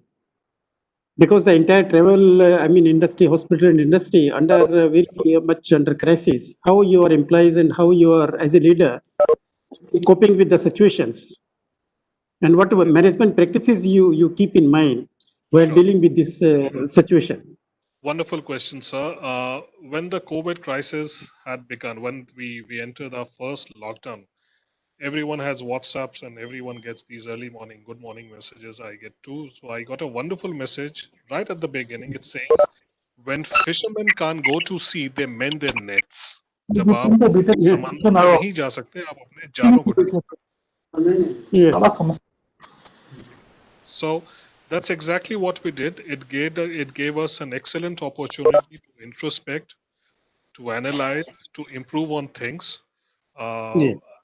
If I have Mr. Chaudhary's permission, that I have also sat with him so many occasions, and we have had discussions on how to, actually handle things. And one thing I can very confidently say is that I have retained my workforce, I've retained the people I've worked with, and I have tried to maintain their welfare. And this time we've used to create more value and have them use this opportunity to add on to their education and their skills.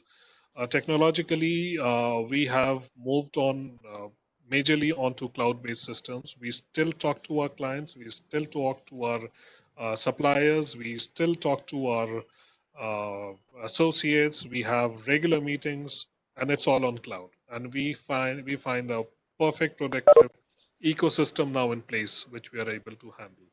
It's not very long. I can assure you that it's not very long that we'll be back in the real activity. We've started with some, and it's not going to take very long that we'll be coming to our full scale very soon. Good.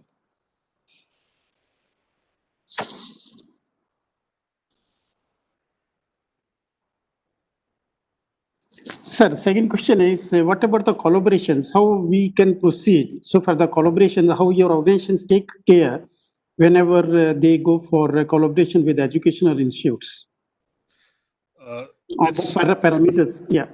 It's a very simple synthesis of supply and demand. I mean, you should know what's the need, and you should know who's providing it.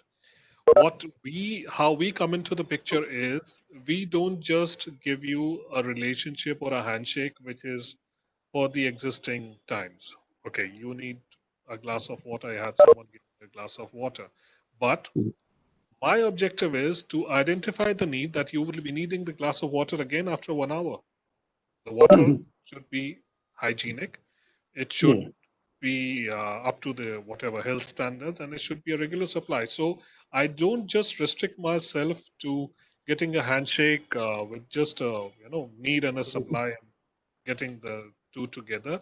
My objective is to create to create a more futuristic and create more synergies out of a relationship. And I mean, if you come together, it's not just for a particular project. I mean, the relationship go on. It should be long term, 20, 30, 40 years. Today, maybe you're taking something from a supplier. I'm sure you have capabilities where you can supply to him. It just needs to be explored and just needs to be identified and coordinated. Again, a very challenging task for capacity building, if I may say so. Okay. Yes. And now, sir, one query has come from one of the participants. Yes, sir. Yeah, are the principles of disaster management be correlated to the present pandemic situation and how to manage? So principles of disaster management are very much required, not on just an organizational level, but even on an individual level. Look at this pandemic. Yeah. We all are prone to such a strong virus which could attack invisibly anyone. It could be just anyone, God forbid. I mean, I hope we all hope and pray that we all remain safe and sound. But how do you handle it? God forbid, one case in a house, there's a certain protocol which you needs to be followed. That is to be isolated. That the person needs to be isolated. The rest of the family needs to be under quarantine. And there's certain protocols. These are that are to be maintained. I mean, you need to get some tests done. You need to inform the society you're staying in. You need to take care of yourself. These are all, crisis management. These are all disaster management principles that we are laying. Yes. And Yes, same yes, yes. holds true for the organizations as well. Whatever openings we have done on 30 or 40 or 50% level, there are protocols which we have to follow to get going. So it's there. Yes, very much right, sir. Sorry, sir, I think I've passed my time. Yeah. So I would not like to. No, it's a good opportunity. You see the attendance of participants. That's a wonderful. We feel proud to congratulate our participant that all are listening you and the number of participants what we are having is excellent. They have broken all the previous record of RTU. Wherever this type of workshop is being organized, this is the highest number of participants. I think Dr. Anil Mathur, Professor Anil Mathur Sahab is the Dean of RTU. So he is listening and he can observe that this is the highest presence that we are having. So Professor Jaydeep, you are great, and whatever you want to convey them, even few minutes more you can take. And I'm requesting participant also, whatever queries you have, please come on. This is the golden opportunity where face to face you are interacting with the dignitaries. So I'm requesting you both, if you can before lunch, if some more time is being spent together, that is good for us. Thank you, Mr. Chaudhary. It's definitely an honor to be in audience with such a lovely, gathering. I mean, not just from the teaching side, but even from the students. I am observing the message that I'm getting, and I am extremely humbled by the responses. I'm still open to questions. Anything that you would like to ask, please.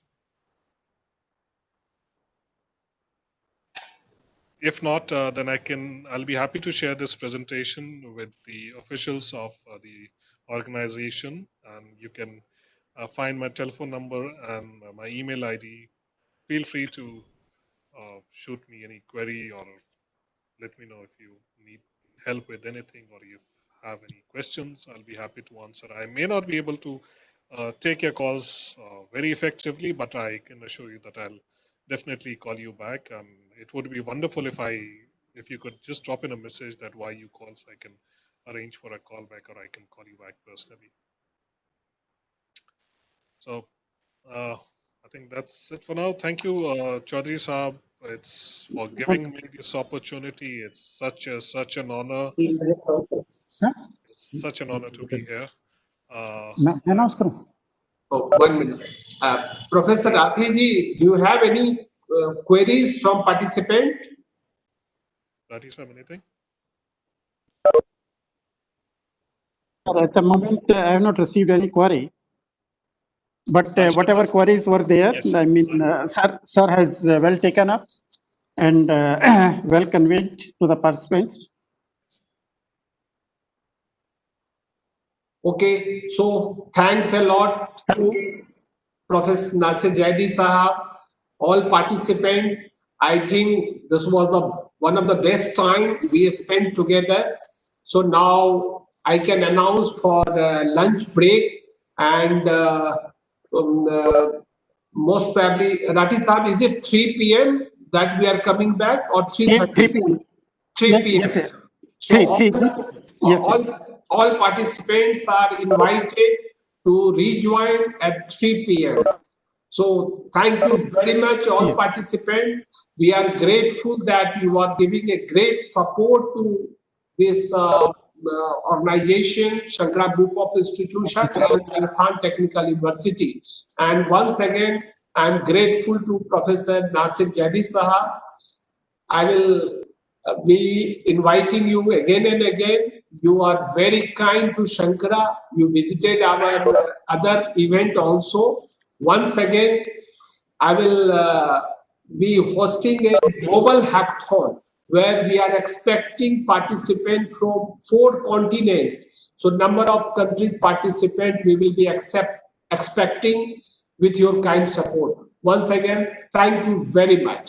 Most welcome, sir. I saw a hand raised from Mr. Pandya. If you'd like to share something, Mr. Pandya. 1 minute. Yes, sir. Sir, Anil Mathur.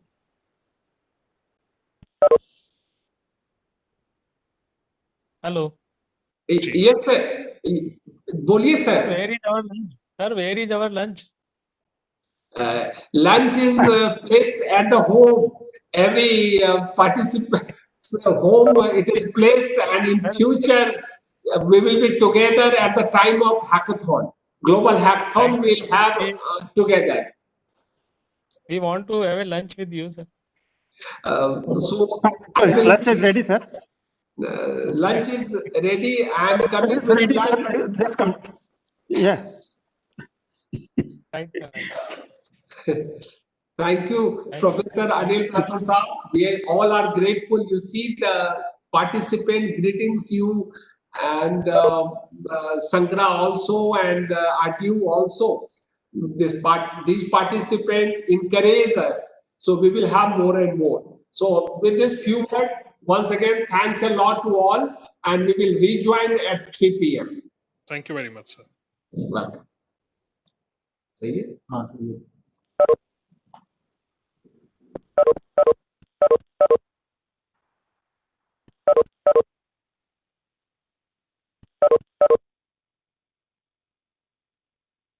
எக்கால தோனிக்கும் இயேசு வருவா என்ன பேரானந்தம் என்ன பேரானந்தம் இயேசுவை சந்திக்க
कोई है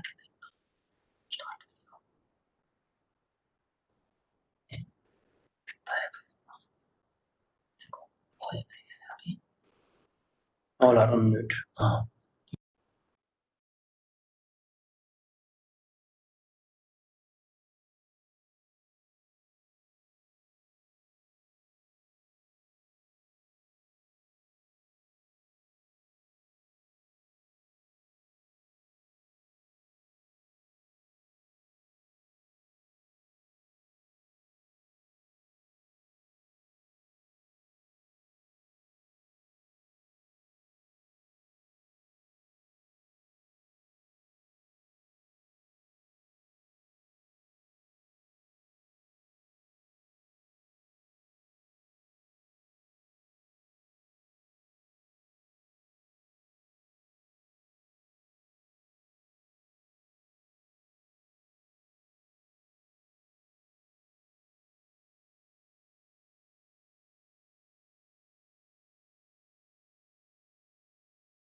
बस mute.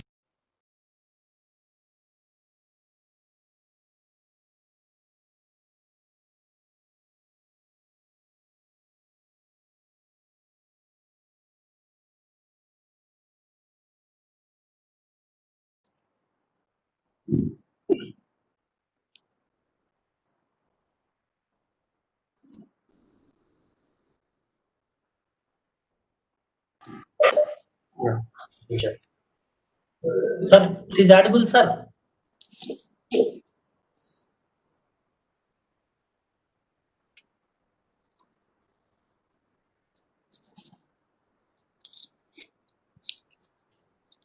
Sir, it is audible.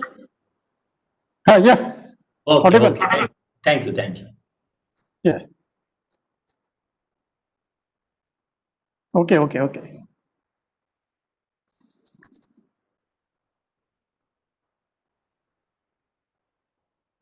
Video नहीं आ रहा ना?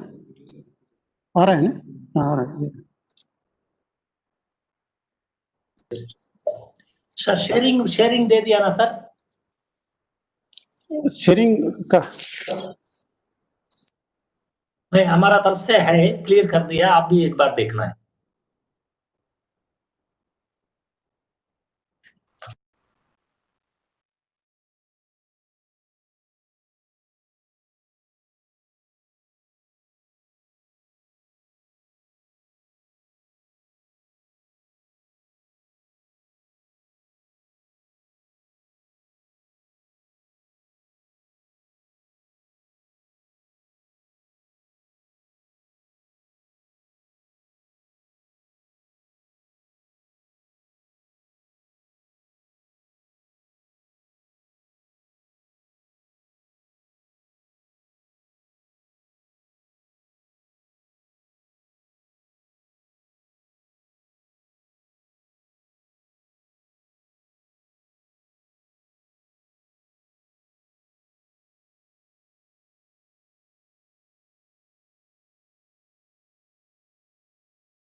हाँ ठीक है।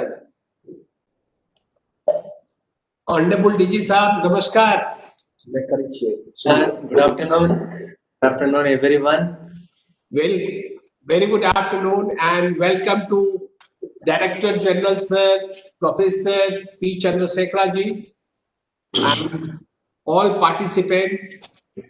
This is a golden opportunity for Shankara Group of Institution and Rajasthan Technical University to host a program, Management Capacity Development. How to develop our capacity to provide the quality education and how to strengthen the capacity of institution to fulfill the goal of quality education. We feel honored to have Director General Dr. P. Chandrasekhar Sahab on this occasion. You are always guiding force for Shankara, for students, for faculties, for management. Today, once again, I welcome you here on this platform, and I'm happy to inform you, this is the first time when participants are highest, when they would like to take the blessing, and most important is today's participant is chairman, directors, principal, registrar, senior faculties. So they all are very anxious to get some this guidance from your side. I request you to kindly bless us with your few words and show some tips to develop our capacity in management. Thank you very much.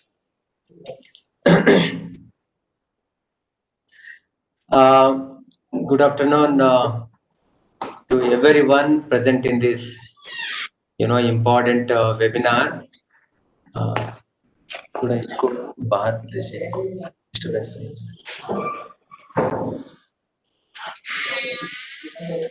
I would like to thank, first of all, Dr. Sant Kumar Chaudhary ji, Chairman of Shankara Group, for giving this opportunity. And also thankful to Dr. Ranbir Rathi ji, Professor, who is coordinating this important, training program. I would like to thank all the Shankara Group of Institution and Rajasthan Technical University professors coordinating this workshop and all the participants. We are talking about capacity building. Entrepreneurship is a new dimension in the way of building capacity. And I will focus my presentation on entrepreneurship development in agriculture, because it feeds all 140 crore Indians all 365 days. Even though the focus is on entrepreneurship development and with certain examples in agriculture, इसको share करना है ना? Okay. In agriculture, but certainly the focus is on ways and means of building the capacity. The tools and techniques can be used in any sector, in whichever the path we are, doing in pursuing our profession. Just I would like to, show a small presentation in this, how institution can intervene in promoting entrepreneurship.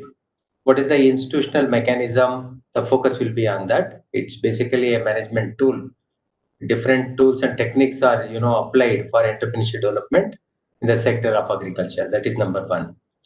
Number two, see, after, institution level intervention, the next level is maybe you want to reach more number of people. Then you have to go for on a programmatic mode. You have to launch some schemes, you have to launch some programs, you have to have some dedicated activity which can promote entrepreneurship. That is the next level. The third level, the same thing you want to develop as a social movement, which is adopted by every individuals, which is adopted by every institutions and every state, nation, whatever it is, entire system. So at three level, the individual, institutions, programs, and at state level, at all three levels, we need to push a theme. Then only it can touch lives of everyone around us. This is a great management experience. What we tried in agriculture for promoting entrepreneurship development, I would like to share with you all. Probably whichever the area you are, whichever the sector you are serving, you can also use same tools and techniques. Presentation.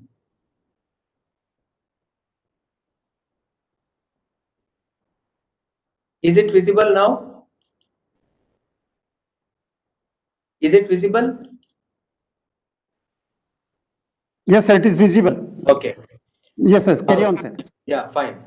Now, first of all, normally whenever we promote, entrepreneurship,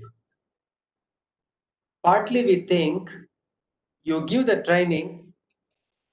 Wait. Partly we think you give training, you can produce entrepreneurs. That is a myth. Sometimes we think you give seed money, you give loan, entrepreneurs can be promoted. Partly right, but it is not just sufficient condition. Sometimes we think we can just mentor them, give handholding support, probably they can achieve the success. Partly correct. But what is fully needed for development of entrepreneurship? Basically, there should be some organization which build the capacity. Once the capacity is built, the people will ask how to initiate entrepreneurship. For that, they need some seed money. I'm not telling it is a full-scale project funding. It is a seed money which kickstart the activity. Once you kickstart the activity, probably entrepreneur spending 6 months, 1 year, he gained confidence, he established linkages, he starts showing the results. That is where large-scale financial support comes from financial institutions in the form of loans and other things. Linkages are required with different farmers, whoever the client they are, but constant mentorship is very, very important from the institutional side.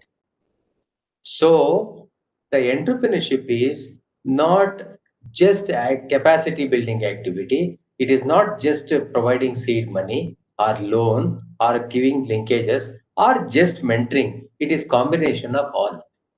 So we tried this in one of the pilot program in Andhra Pradesh. Just I would like to share, but this program was conducted in Madhya Pradesh in a place called Betul. So what we did is we selected some rural youth, sons and daughters of farmers. We put them into a nearly a month training program that is for capacity building. Changing the mindset of the target group is very, very important. Unless they change the mind, you give any amount of seed money, any amount of loan, probably it will not give any result. They have to change their mindset and they have to develop the confidence. So this is where the capacity building works. There is an institution called Manage, National Institute of Agriculture Extension Management. That organization played important role in building the capacity of this rural youth. Afterwards, if we discontinue, probably we are demolishing our entire mission because nobody can move forward beyond that because we gave them ideas, But what next? The next step is invest little money and kickstart the activity. That is where we took the help of Syngenta. It is a multinational company which deals with the seeds, fertilizer, pesticides and all. We gave around 30,000 rupees per head as a seed money. This 30,000 rupees is given to them because they start their activity and build their confidence, get hands-on experience, establish linkages so that they can move ahead. After 6 months, for the same people, because 30,000 is not just sufficient, they need more money. Then we arranged loan from IDBI Bank. You can ask me a question, why bank loan was not given to all these people on the day one? See, the day one, no bankers will give them loan. They look at the confidence level of the people. They look at, detailed project report. They look at how confidently they answer to all the question of the banker. So after 6 months, they could develop answers to all the questions. And that is the right stage where these entrepreneurs can seek a bank loan. So that is the right stage we arranged, bank loan from IDBI Bank. Just money and training is sufficient. The most important for entrepreneurship development, he has to build linkages with the ecosystem. And in case of agriculture, it is, the farmers groups.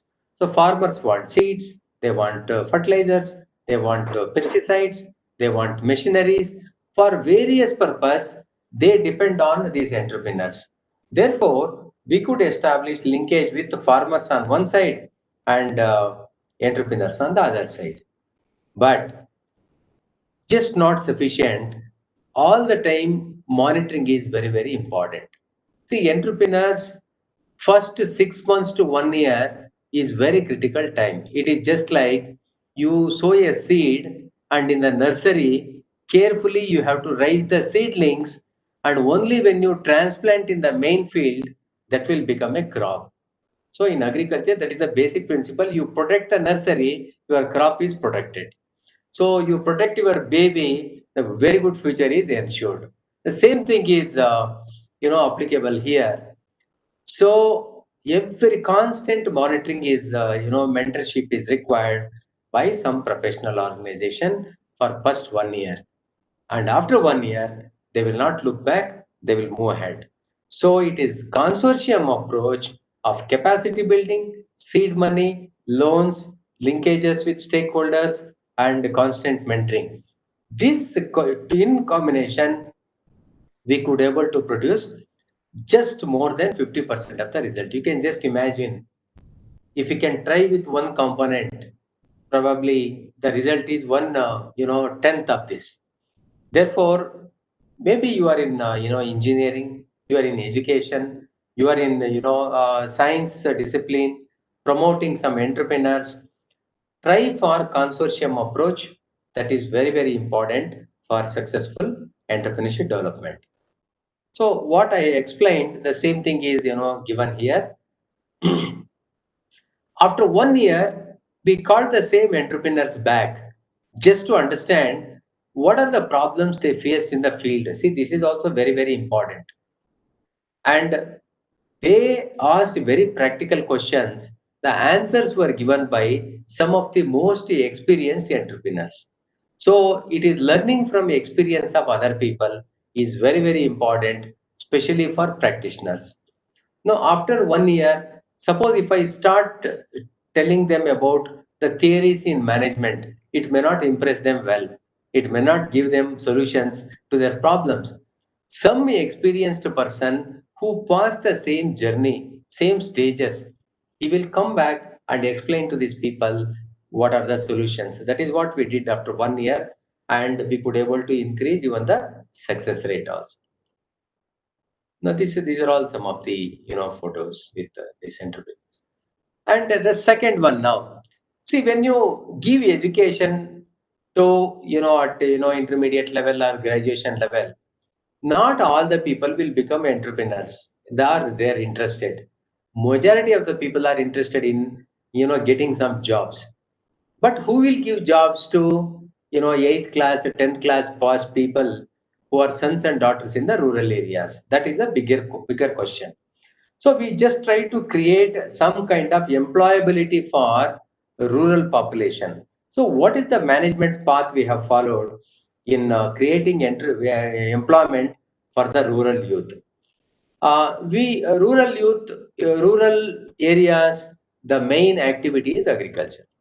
So some organizations, some business houses are doing business in agriculture. So we contacted, some 10, 20 agribusiness companies. We asked them, what kind of people you want for promoting your business in rural areas? They told us, number one, we cannot give them more salary. We can give maximum 10,000 rupees. That is agreed, because our rural youth, either other way, they are unemployed and sitting at home. Even they have they become perceived as the headache to their parents. So if they get into some kind of job, even for 5 to 10,000 rupees, that is a great earning for them. Earning for them. Maybe some participant speaker is on. They may not be knowing. You can just see. Okay. So what we did, we just collected how many number of people these agribusiness companies need in a particular district. So now this particular district belongs to Telangana in a place called Karimnagar district. So agribusiness companies, they indicated how many people they want. We selected only 40 people which are required by agribusiness companies. So the demand is equated with the supply. That is number one. Number two, easily we did not select all these people, even among rural population. You can see different level of competency. When we gave advertisement, around 700, 800 people they applied, conducted a small written test. Out of that, shortlisted people are called for interview. Out of that, only selected, and those 40 people attended the training. So by the time they attended training, they passed several stages of selection. See, in any kind of capacity building program, you want to make the program successful. I think this kind of filtering at different levels multiple times is very, very important. The final product, what you get at the end, they can ensure you better success rather than when you just take raw people and put into your capacity building program. Now, the proverb says, as you sow, so you reap. So you plant, very enthusiastic youngsters, you will get better result. And for selecting enthusiastic youngsters, you have to have filters actually. And what are those filters? You give some selection criteria, you conduct some exam, you conduct some interview. So based on multiple selection stages, you can select the best people. That is what 40 people were selected in our program. And once the 40 people were selected, then they want some basic knowledge in agriculture, domain expertise. If you want to give employment in some IT sector, IT knowledge is required for this rural youth. Therefore, what we designed is we starting from sowing till harvesting. The agriculture, certain technologies are required, package of practices are required. So starting from sowing till harvesting, what kind of knowledge is required on seeds, on fertilizers, on pesticides, on sowing, on soil management, water management, weed management, pest and disease management. These are all very specific to agriculture. Okay, that is why we give. Suppose if you are in a information technology, probably you may have to tell him the basics of computer science, the basics of information technology, and how we can use effectively. All these things we may have to tell. So this basic knowledge is very, very important.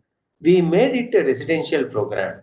See, morning to evening, if you make the people, there is a little bit of disconnected. We cannot ensure 100% involvement physically and mentally in the learning process. So we made this as a residential program. And hands-on experience. They have to go to field, see the problems, handle that, and guidance from the practitioners, experienced professors who was also given. And at the end, we conducted examination. What are all the weak areas? We try to fill the gap again. And on the last day, we called all the agribusiness companies who wanted to recruit these people. It is just a 45 days program. I will tell you, the way the rural youth, they picked up the knowledge through this, in-house residential program, and they mastered the solutions to basic practical problems. Finally, they could able to convince all the recruiters, agribusiness company people who came there for recruiting them. So this is the first day program. You can find, agribusiness company people and, some of the senior officers in government, all these people. So this is, this photographs is very important to you. You know, what capacity building and in management can make a big difference. This photograph itself is the example. You can see they're all rural youth. Before capacity building program, you can see everyone, the way they are sitting, the way they are dressing, the kind of, the look they have. You can't find them, any hope actually. But after 45 days of this capacity building program, you can see the same people, how they look. This is how they look after 45 days of program. And this was the day when all the 40 people were recruited by, agribusiness companies with 100% success. So, because, you are all working in different institutions, you undergo this kind of capacity building programs. I think these are all some of the good practices probably we have to adopt in making our programs more result oriented. See, programs are not end in itself. Our programs need to create some result. And that is what probably your university want.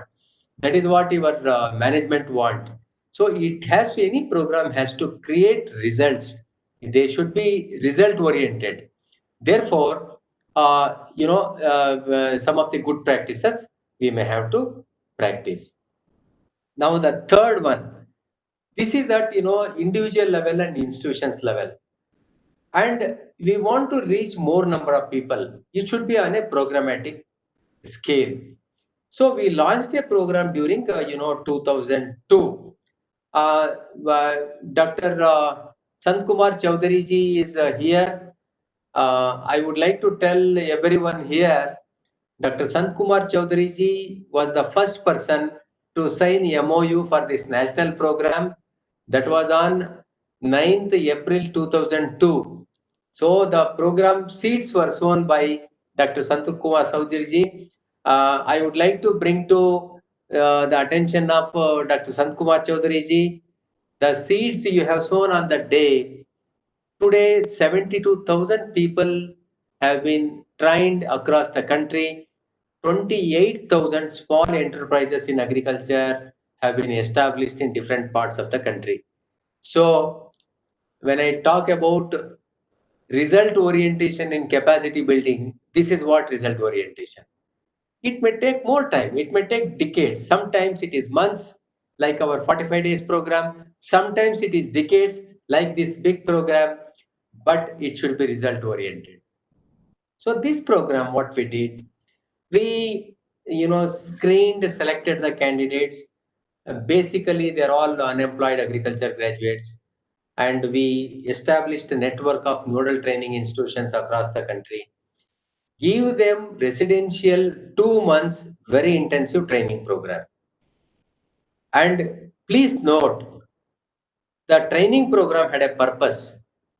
Training wanted to ensure that these entrepreneurs, they prepare detailed project report of their own ideas.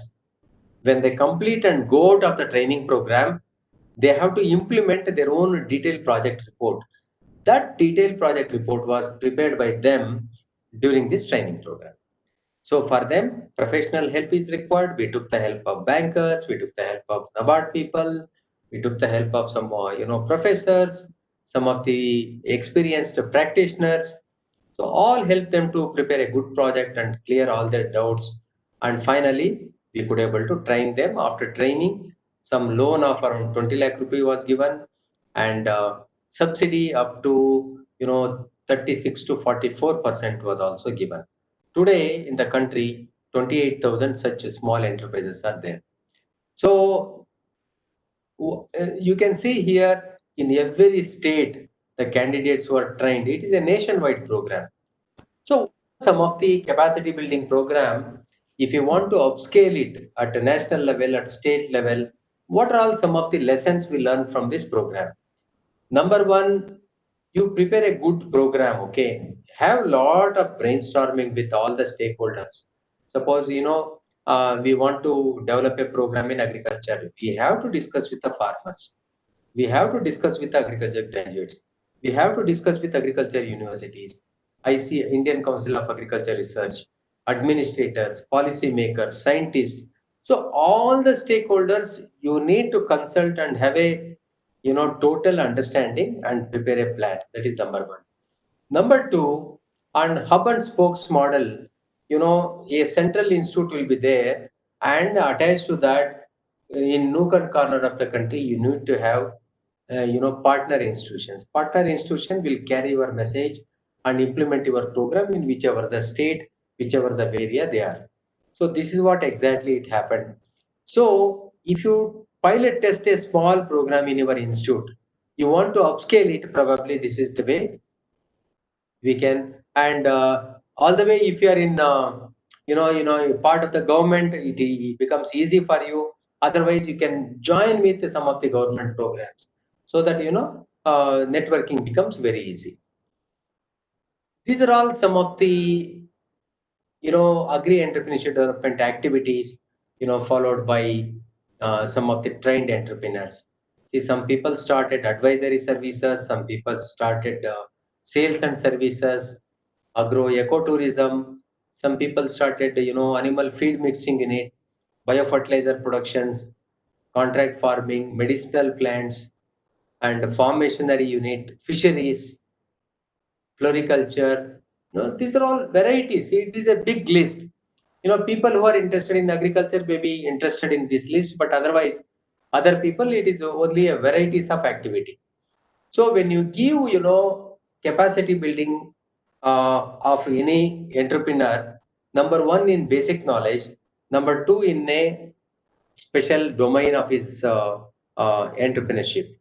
So these two kinds of training is very, very important. Basic, because in our case basic is agriculture, and entrepreneurship specific activity, for example in floriculture, it is growing flowers. Both are important, because suppose floriculture is not working, it is not successful all the time. Floriculture, for example, in COVID period, nobody purchased flowers. All the floriculture industry and floriculture farmers were in problem. Then he need to diversify his activity. Same thing with any entrepreneur. One particular activity is not clicking, he has to diversify to other activity. So this diversification and intensification are two important tools in capacity building. You need to tell him if there is a crisis in your way of entrepreneurship, what kind of allied activities, alternative activities can be undertaken. I think that path should be shown for all the prospective entrepreneurs. So these are all some of the success stories. What I am just trying to convey here is, even though you give capacity building input to different people with the same package, but different people perform in different way. Some people will be successful, highly successful. It all goes with what is the passion that individual develop in his own activity, what kind of family support they get, whether that entrepreneurship idea is good or not, and whether bankers are supporting that. Is there any market for all these products? So these are all some of the important things we have to consider when we motivate the people. So same thing should be considered in irrespective of the field. Here in case of agriculture, but in your case it may be different. But all these aspects should be taken into consideration. See, promotion of entrepreneurship. What kind of results it can give? You can see the third line here. 10,000 farmers are supported by provided service by the single entrepreneur. So they will become asset to agriculture, asset to nation if they are successful. You produce an a very promising entrepreneur. He create job and he generate income. He provides services to society. So they add a lot of value to the society and to the nation. In this case, he is serving 10,000 farmers. He created job for 40 people, and his turnover is 3 crores. These people, they disprove some of the popular myths. What are the myths? People say agriculture is poor, but these people say my turnover is 3 crore rupees. That means agriculture is maybe poor, but agri-business is not poor. Lot of opportunities are there in agri-business. That is the path chosen by these entrepreneurs.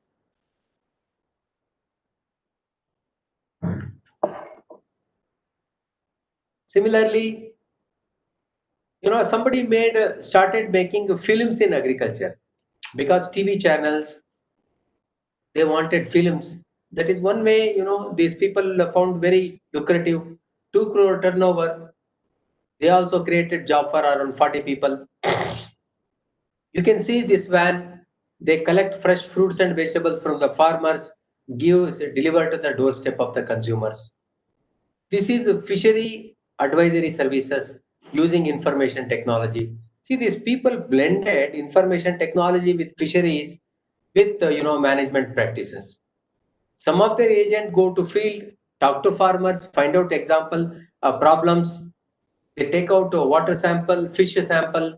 They send the photographs, send the test result to someone sitting as an advisor. You can see in the photograph.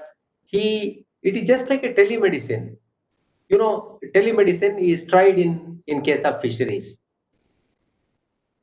This is promoting biofertilizers in Maharashtra. This is establishing solar farms. If nothing can be grown in the soil, at least we have the solar light, and solar farms panels can absorb and generate solar energy, which can be used for rural electrification.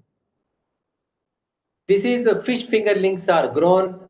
This is in northeastern state Manipur, and they are given to farmers. Farmers will grow the fish and give back to them. So farmers just grow. Somebody else will take all the risk, marketing and profitability. This is in Jharkhand. I'm taking example because participants may be from all the states. So you can find very familiar examples in your respective states. So this is a mobile agriculture school. This right hand side, the photograph is inside the bus. A teacher taking class inside the bus. Even it may be raining outside, but farmers can sit inside the bus. So this is high-tech agriculture. Water hyacinth, it is a weed. Out of weed, some handicrafts are made. These are all some of the entrepreneurs. Dairy, artificial insemination, dairy breeding. So he is very active in Gujarat and Uttar Pradesh. Northeastern, another lady veterinary doctor providing all services to the farmers. Contract farming. Today morning we were discussing at the ministry level how contract farming can be promoted in the country. So recently the government passed an ordinance to promote contract farming, and the entrepreneurs can make good income and also give a lot of income to the farmers also. So these are all some of the activities. The second one is some of the activity which we are promoting is agri startups. See, startups, people say it is confined only to information technology. but we started in agriculture. Good number of people are promoted in the first year itself. These are all varieties of ideas.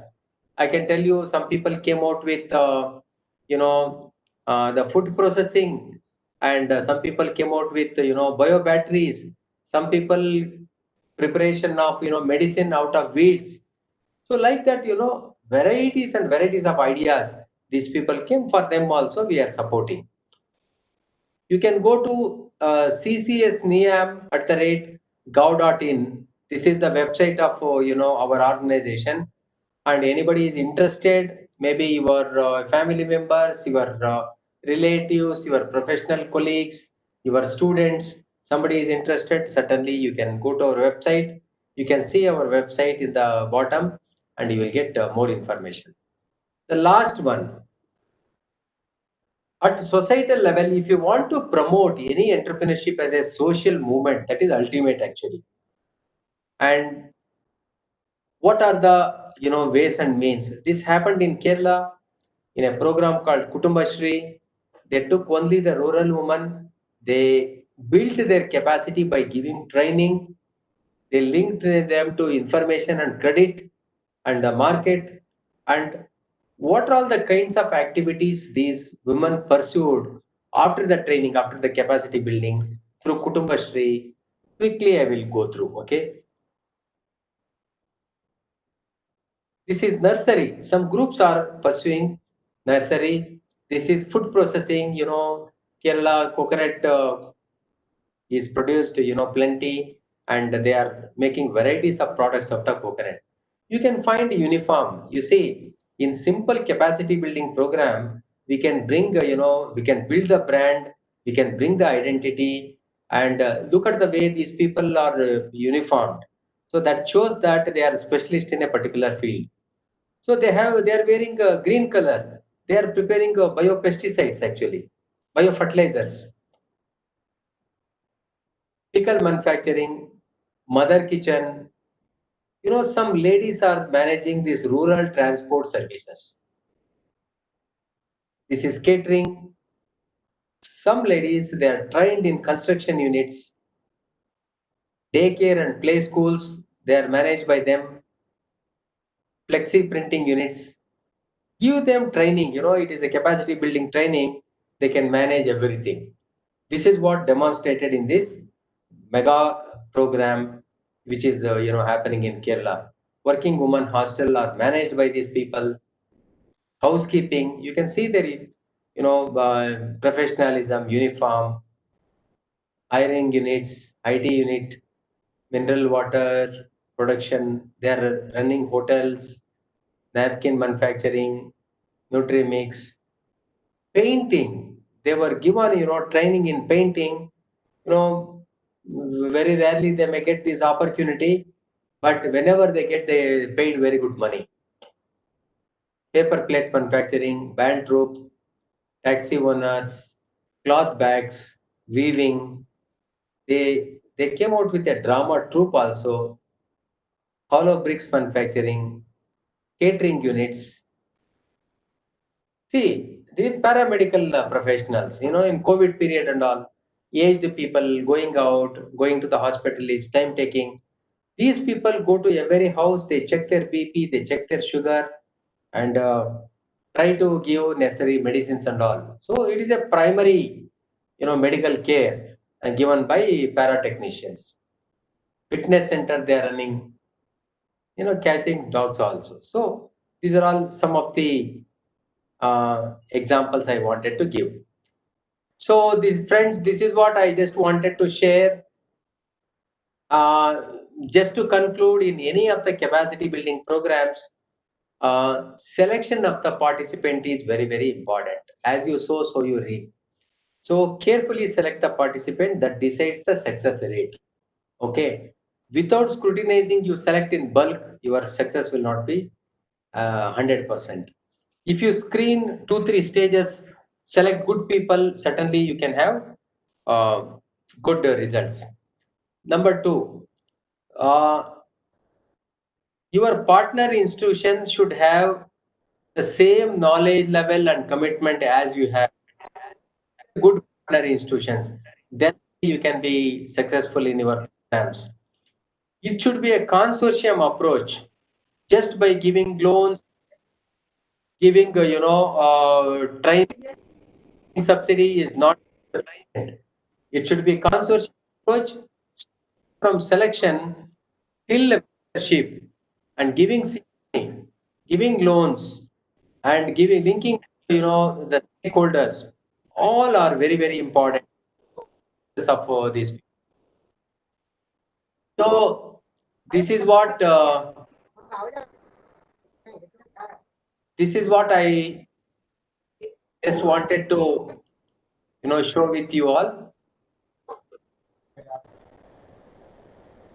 Now, any questions are there? Any clarifications? Either you can send in chat box, or you can ask. I will be in a position to answer. Sir, one query is there from one of the participants.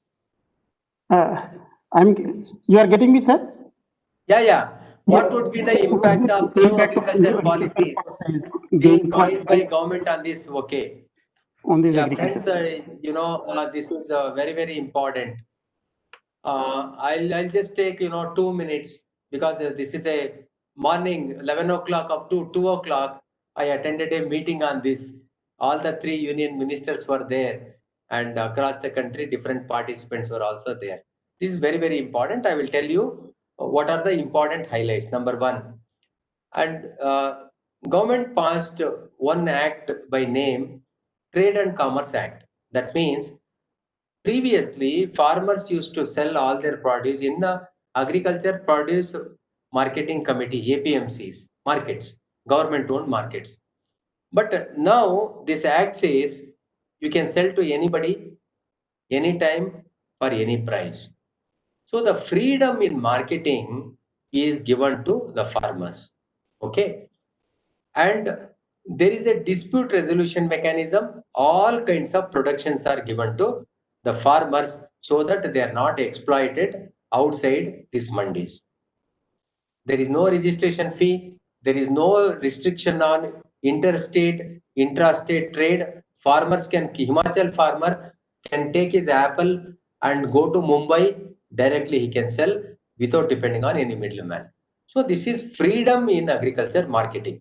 That is ensured by first act. The second act is Contract Farming Act 2020. Contract Farming Act is passed by the government because some people are exporting some commodity to other countries, agriculture commodities. Farmers cannot export. Quality standards are more. Export procedures are stringent. Lot of formalities are there, but still farmers want to sell outside. Then they can depend on some of the sponsors, some of the agribusiness companies. Agribusiness company and group of farmers, they enter into a contract, and that is called contract farming. Contract farming, farmers will grow what the sponsorer wants, and fixed price is fixed before they go for cultivation, so that there is no marketing problem. So any farmer is in contract farming, price is assured, market is assured. So the major problem of farmers is solved, and all the checks and balances are there for protecting the interest of the farmer. That is the second act. On these 2 acts, apart from these 2 acts, other 2 mega programs are also announced by government. One is you promote 10,000 farmers producers organization. That means some 300 farmers, they can come together, they can go for a farmers producers organization. Around 18 lakh rupee is given by government, and they can aggregate their produce, they can go for processing, they can go for marketing directly. Need not go through middleman. The second important, Honorable Prime Minister, he made an announcement. 1 lakh crore is kept for developing agriculture infrastructure. Agriculture Infrastructure Fund it is called. In this, any farmer producer organization, any agribusiness company, any startup, any entrepreneur, you can take loan up to 2 crore rupees. Your credit guarantee is given by government. Suppose if you incur loss, the loss is taken care by government. You can construct warehouse, you can construct, cold chain, you can go for agri-logistics, you can go for drying yard, value addition centers. So whatever is needed, which you get, profit to the farmers, that kind of infrastructure can be prepared. That is the objective of this agriculture infrastructure fund. So whether two acts or two programs, what government is trying to do is, trying to build a ecosystem where farmer get opportunity, better opportunity to sell his produce to the best price, either raw produce or value added produce, and where farmers' interests are protected. So this is in summary, this government policies, and they are very useful to the farmers.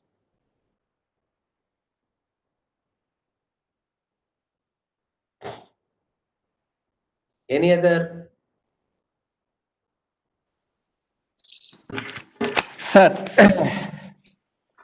a few questions are there, sir. I'm clear, sir? Yeah, you're audible, Professor. Yeah. Once the enterprise is built, started, what subsequent steps are required to make it moving, to make it living? Yeah. What are the important steps? Yeah.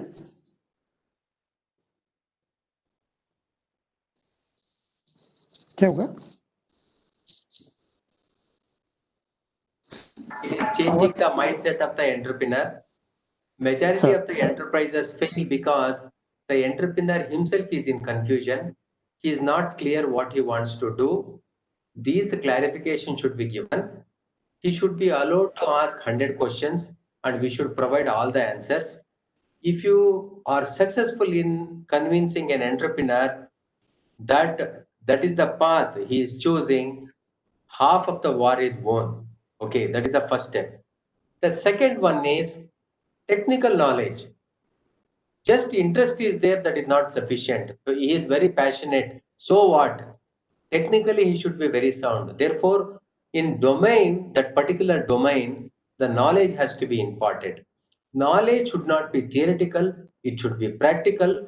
And if it is given by successful entrepreneurs to these budding entrepreneurs, this is always better. The third one, they have to prepare a detailed project report, not to convince the banker, but to convince himself with respect to his business idea. What is the cost benefit ratio of his particular project? It should be clearly understood by them. If he is investing 1 lakh rupee, after 1 year, how much money he is going to get back? After 2 years, how much? What is the break-even point? What is the internal rate of return? These finer things should be understood by an entrepreneur. Detailed project report is, the third important step. The fourth one, basically he needs skilled manpower, some licenses are required, and some land has to be acquired, some, electricity connection, water connection, this kind of infrastructure support is also required. This kind of, primary preparation has to be made by him at the fourth stage. And the fifth stage, under the mentorship of, some guidance of some institution or individual, he has to run his business. And first 6 months to 1 year, this is very, very important. On day-to-day basis, entrepreneurs should be monitored. And after 1 year, they will not look back. He will become an expert. Probably he can, give birth to many budding entrepreneurs. He will inspire. So these are all some of the important things. And nowadays, the basic IT skills, ICT skills are becoming requirement of an entrepreneur. Now, why? Why? Because what is happening in outside the country. Quickly, somebody want to get a very specific information about the product, about the technology source, about the funding, about the market, about the client feedback. Everything is available in the internet today. Therefore, basic IT skills are must for any entrepreneur. Of course, And then every entrepreneur, financial discipline is must. Without that, you will not be successful.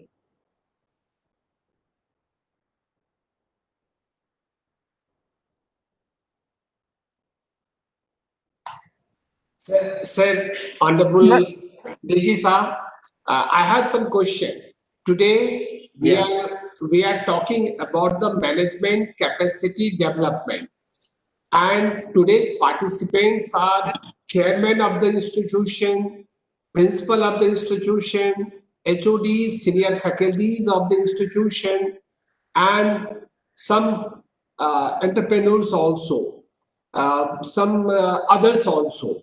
So what I'm requesting you, you have given very good ideas how to develop entrepreneurship, how to develop their capacity of management, and how to get the success. Sir, I'm requesting you through this platform. Today, you are having the jam experience of management.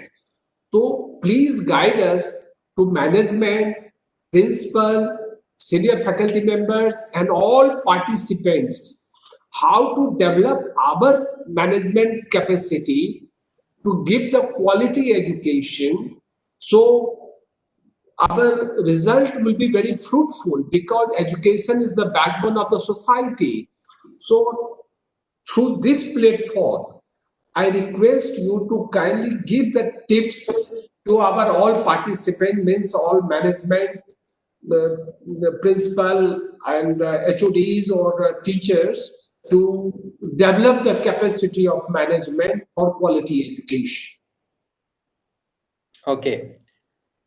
Yeah, this is very important for all the participants.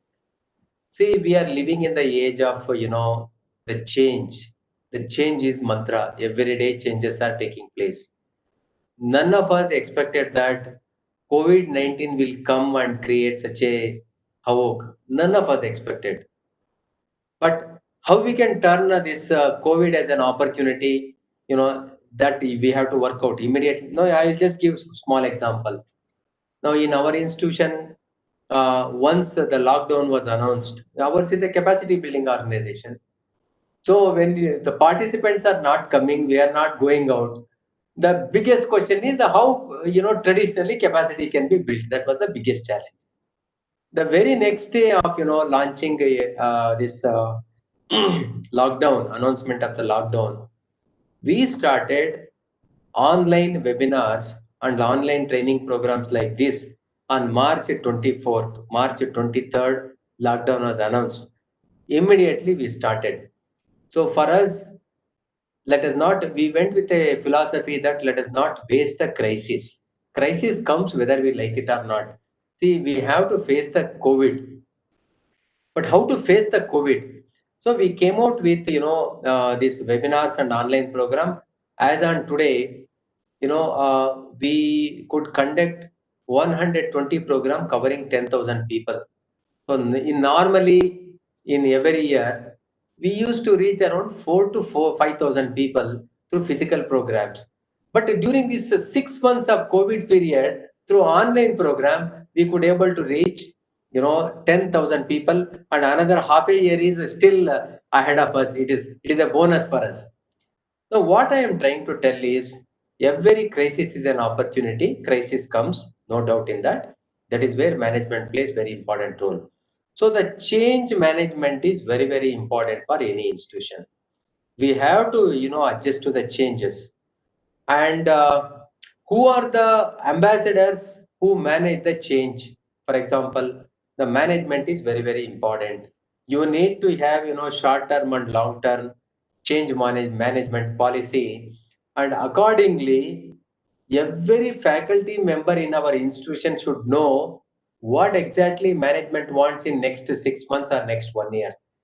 If we plan and they are not knowing, that is a big gap actually. Therefore, sensitization of all our faculty members with respect to our change management strategy, which is in short term and which is in long term, is very, very important.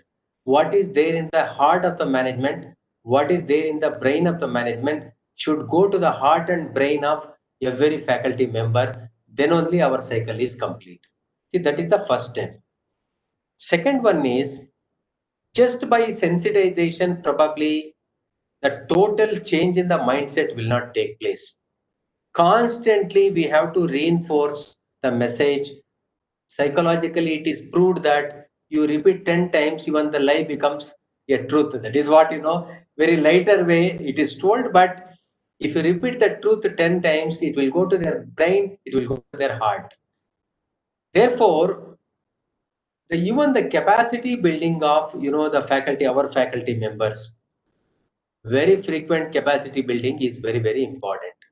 This is how psychological reinforcement of a particular message take place among our faculty members, who are expected to change our students further. So, exposing our faculty members to the latest developments in a particular field, in the management, in a technology, is very, very important. And training, it is very difficult to train all the faculty members, but we have to select, identify the best ones, lot, maybe 5% or 5-10 people, train them, make them master trainers. They will train the rest of the people in our institution. That is another cost-effective way. Otherwise, you cannot depute your 150, 200 employees, all the people for training program. You can depute people, they will become trainers. Trainers will train another people.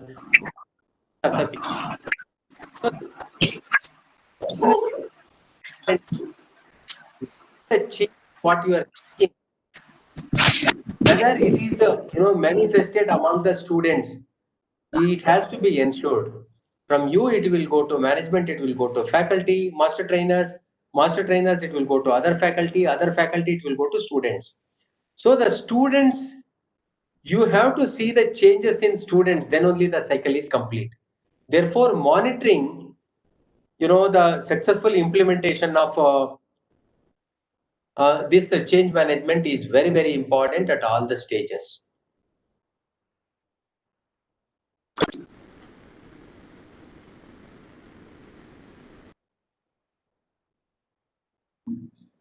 Sir, one more. Yeah. What first I asked you about the management. Now, what you say, this is a COVID situation. So in this situation, what you said, physically, trainees were not coming to your institution also, and you manage in proper way. That's why from one figure to you have gone 3 figure, means more than 10,000 people is benefited.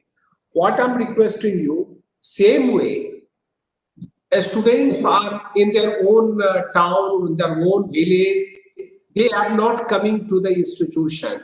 So I'm requesting you to give from this platform to message to our student also, what type of management should be built up among them, that they should be benefited with this situation.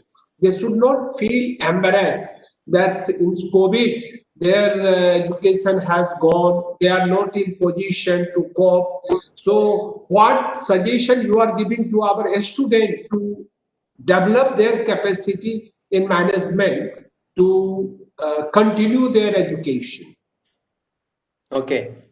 Now, why we should, my basic question to all our students and faculty members, why we should treat, COVID-19 as only a crisis? Why can't we see the other face of it as an opportunity?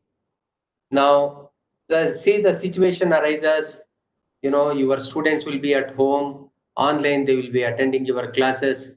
They don't find it sometimes not more interesting, and more students are not attracted towards your institutions and the programs. That is the natural fallout of this. But suppose as an institution, we come out with a policy that we will help all our students to get additional degrees, additional diplomas, which are freely available online by giving extra coaching and using the same ICT tool. For your information, one of a postgraduate girl in Kerala, she acquired 170 degrees online during COVID period. Okay, if that girl can acquire 170, they're all, from international universities. For lifetime, how many degrees are required? How much knowledge, fundamental knowledge is required to handle any kind of situation that is earned by this girl student during this COVID period. If this can happen to this one girl, it can happen with every student. But why it is not happening? Maybe some kind of guidance is required. Some kind of directions are required for our students. So, is it possible for our institution, depending on the course what you are learning, identify some national and international programs which are freely available online, help our student to enroll for that, and give extra inputs, whatever it is, so that they earn those certificates, they earn the knowledge. By the time after the COVID, when they come back to your college, they will come with more knowledge, more confidence, and when they go for placement and all, they will be more qualified to face that kind of situation than in a normal course. I think, these are all only few ways I am seeing where we can make use of this crisis into an opportunity.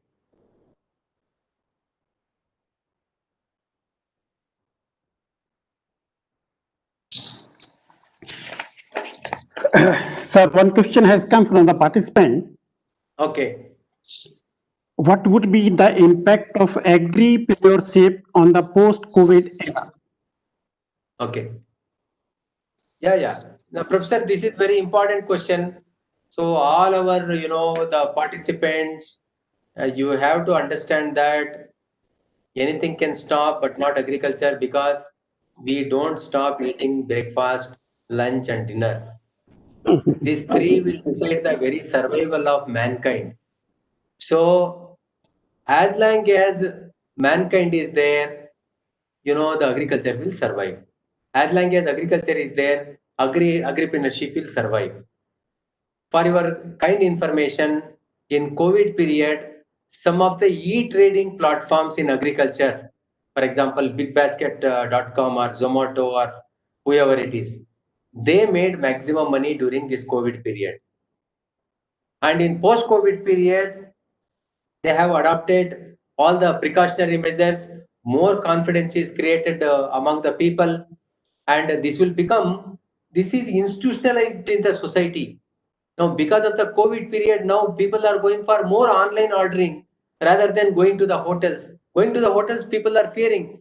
So, agripreneurship shifted from hotel to online e-trading commerce, door delivery.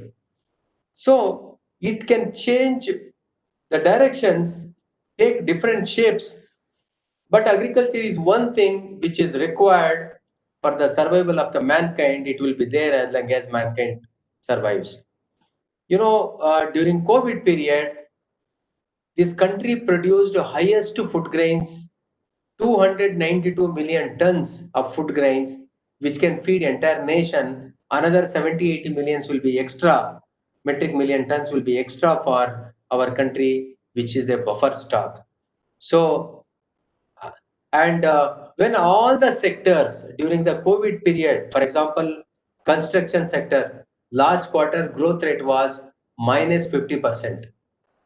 Overall growth of economy during the last quarter was minus 23.9, where only agriculture was plus 3.4%.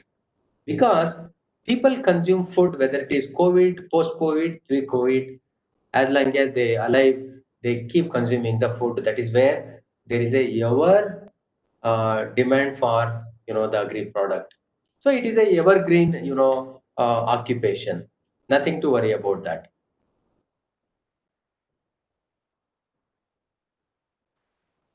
Good, sir.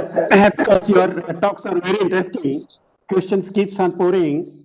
One of the participants has raised one query. How can the food processing unit be helpful to uplift socio-economic status of poor farmers? Yeah. You know, food processing is very important. Yeah, for example, if you sell wheat, powder, just by powdering the wheat, you know, the kind of little value addition, you know, how much price variation is there, you all very well know. You pay more for the wheat powder. Number two, the same wheat powder is neatly packed and kept in a good retail shop, you know, the price will increase further. So value addition at every stage, whether it is packing, branding, it adds a lot of value to the farmers and the profitability.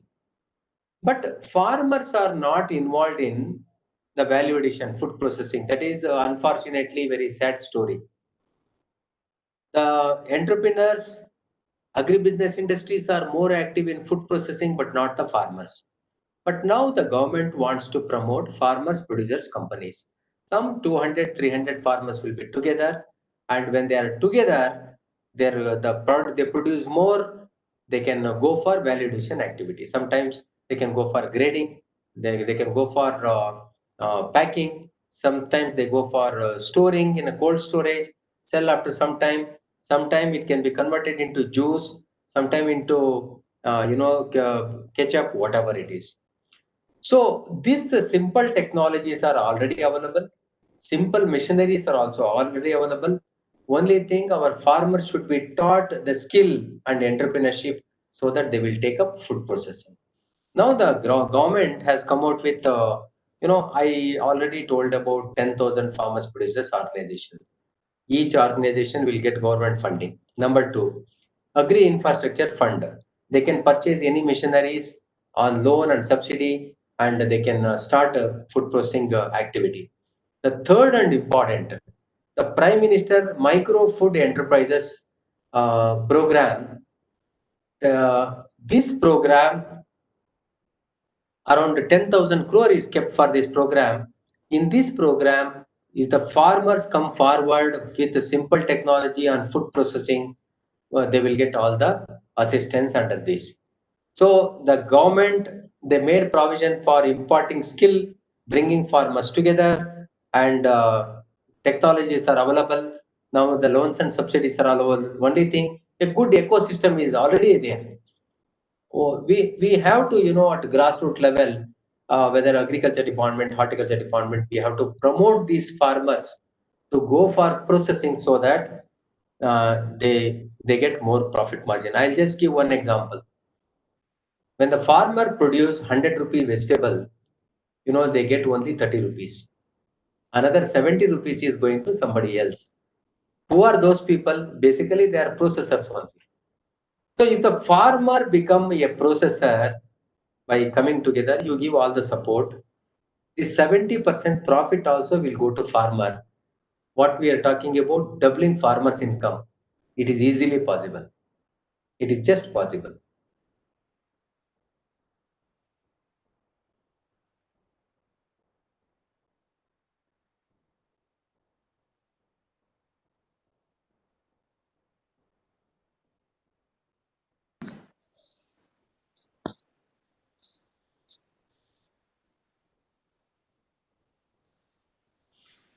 There is another question. What are the reasons for poor acceptance of cost-effective small processing unit? I hope I am not crossing my timeline, Chaudhary Saab. Sir, you have another 10-15 minutes time, sir. So, you have 20 minutes time more. Yes. Okay, thank you. See, you might have heard about an organization called CFTRI, Central Food Research Technological Institute. CFTRI, it is located in Mysore in Karnataka.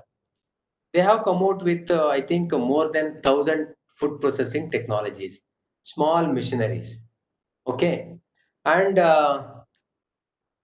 what is the target group? Every kitchen, every farmer, every hotel in every village, they should use these food processing machineries so that they can make good money, but it is not happening.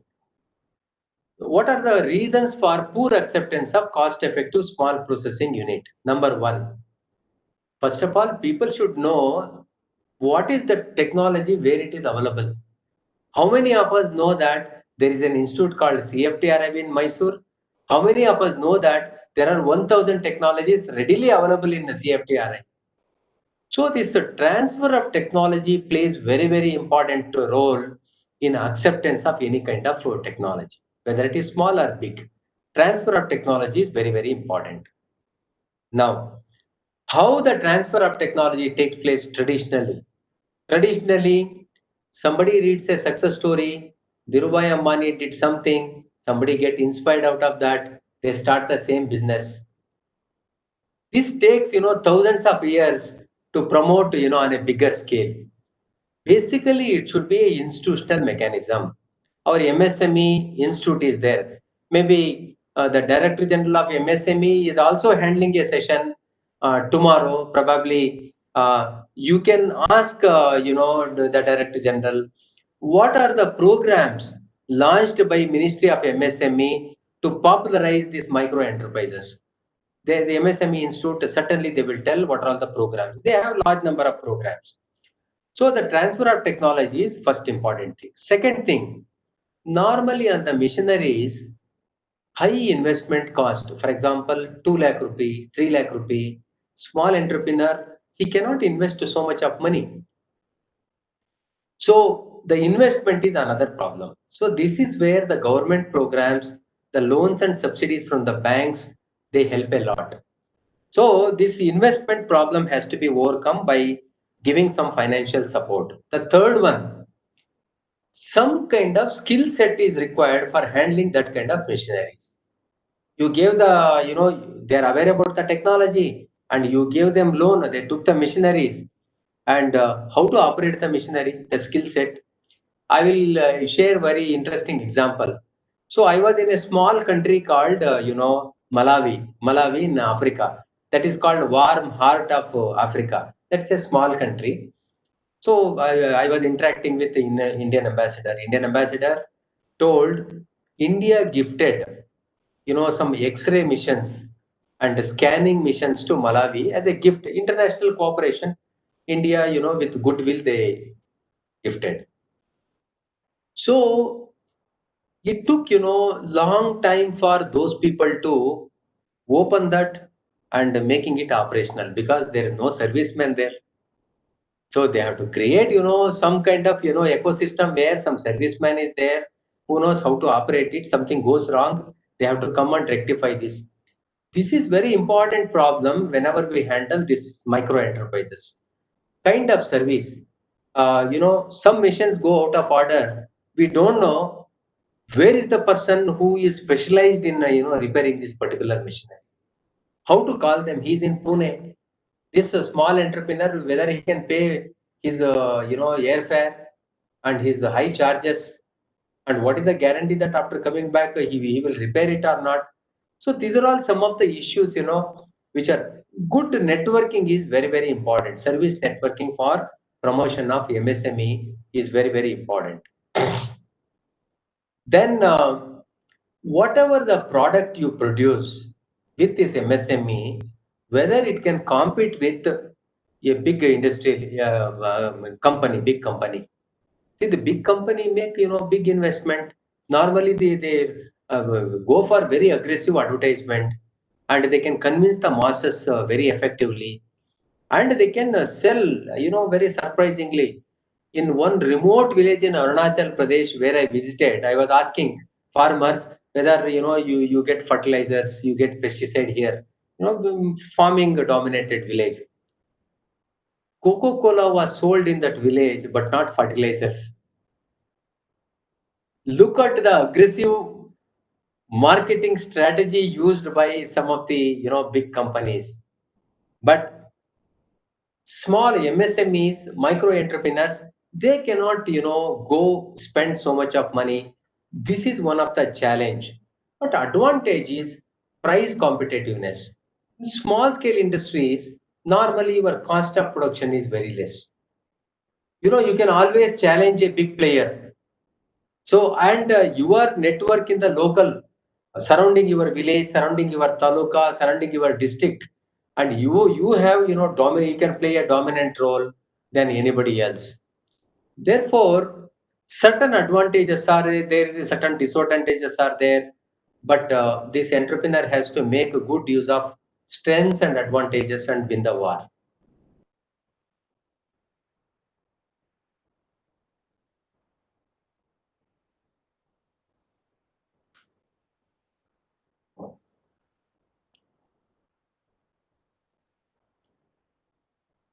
Any other questions?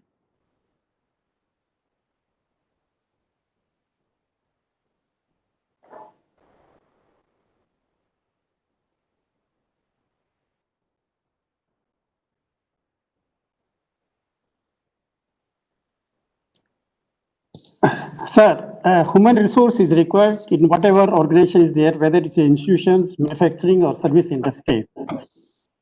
Looking to your rich experience, what type of leadership is required for an entrepreneur to nurture and groom other employees? What kind of, Professor, would you repeat? Leadership. What kind of? Leadership. Yeah, leadership, yeah. See, basically a successful entrepreneur is a leader. Without leadership, I don't think he can lead his own enterprise.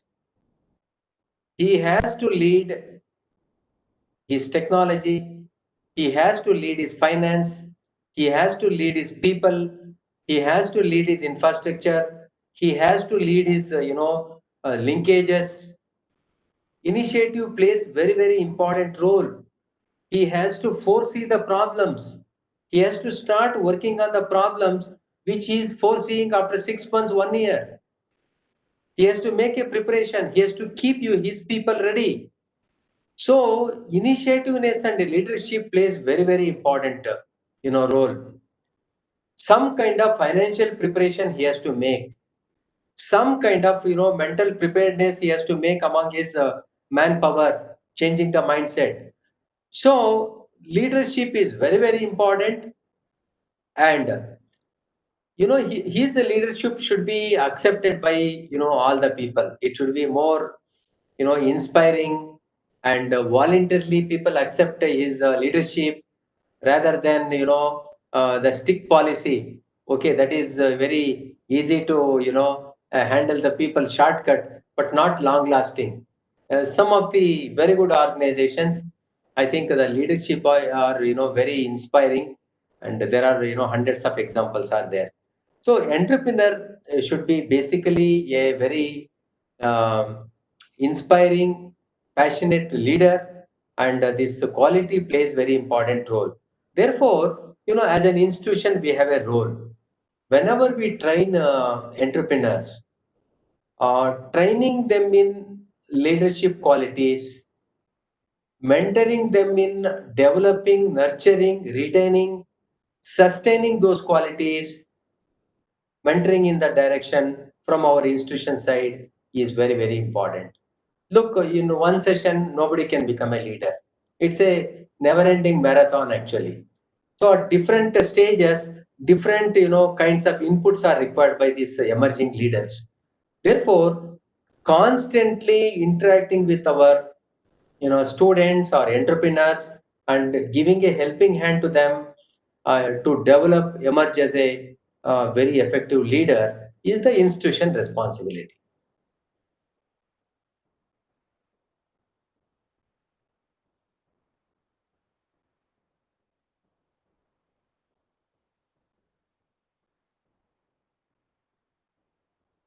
May I ask one question? Yeah, please. Yeah. Dear doctor, can you explain a little bit about your cooperation with farmers cooperation? How is this process? Have you cooperatives? Do they work? What is the situation in India? Because we work in the field of cooperation.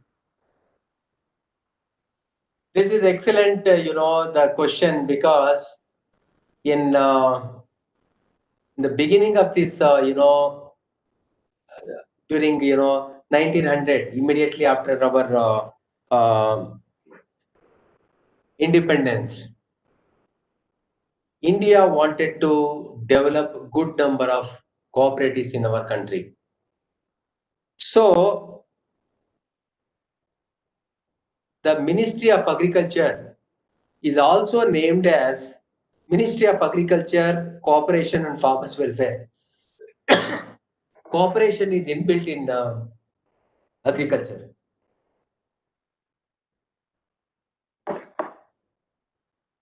This is required at village level because as a farmer individually, there is no scale of economy.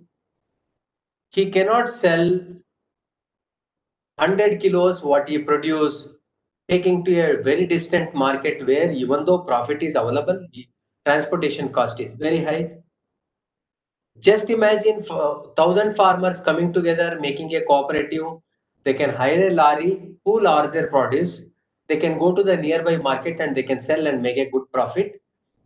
Completely eliminate the middleman, sell directly to the consumers or to the wholesalers so that they can make a good profit. So with this objective, cooperatives were started immediately after our independence during 1947. But over a period of time, we established more than 100,000 cooperatives in our country. Our country is very big. For every 5 to 6 village, we have one cooperative. And all these cooperatives are managed by the members, chosen by the farmers. Some are selling only input, seeds, fertilizer, pesticides. Some are dealing with the trading of the outputs. Some are involved in processing. Some are involved in production of the seeds. Some are involved in custom hiring services, insurance, credit, fertilizer production, and banking. Even the loans are provided to the farmers in some of the successful cooperatives.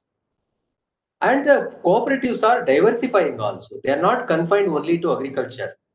They are diversified into animal husbandry, especially dairy, poultry, and fisheries also.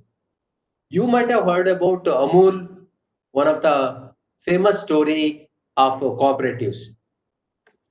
Lakhs and lakhs of farmers daily morning, they collect the milk, they pool in their cooperatives. From there, the vans, they collect the milk, take it to the nearby processing unit, and chilling takes place. They pasteurize it, they make it into smaller packs, and it goes for distribution. Ultimately, on the same day, the money is also paid to the farmer. This is one of the success story of dairy farmers cooperatives in this country. But other cooperatives, we have some challenges also. Number one, keeping all the farmers together because of social, cultural,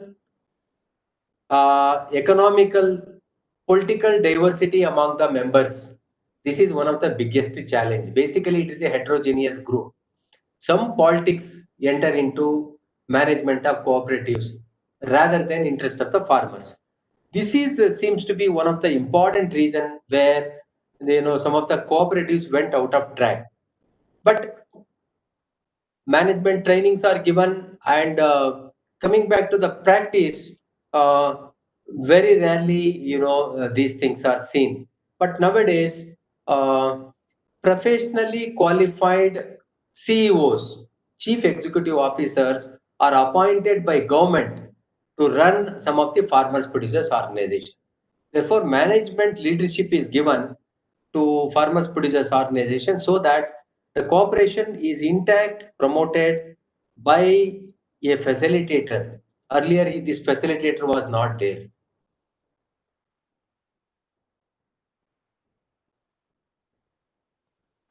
Thank you very much. As you say now, as you told now, so I feel the similar problems because maybe we have less farmers and less cooperatives, but as you told, is a similar problems from cooperation of the farmers, leadership, problem with support, and have you support from the movement? Would you please repeat the question? I would like you support from state government's support for cooperation movement. Yes, definitely. For example, now the government announced promotion of 10,000 farmers producers organizations. See, this is the first step. This farmers producers organization, a condition is kept like 300 farmers minimum in plain area and 100 farmers in hilly areas. They should come together and go for a registration in the form of company. Company Registration Act we have. Under that act or Cooperative Act, they can go for registration. Once they register, then there is a provision of 18 lakh rupees, 1.8 million rupees is given to these cooperatives as grant in aid, so that cooperatives can employ chief executive officer to give a managerial support to the cooperatives. There will be one accountant, and for organizing meetings and capacity building of members, so this money can be spent. So up to 3 years, this 1.8 million rupees is spent. 100% grant in aid is given by government to the farmers producers organizations. So after 5 years, they are supposed to continue the same tradition by generating more income out of the activities which they planned in the previous 3 years.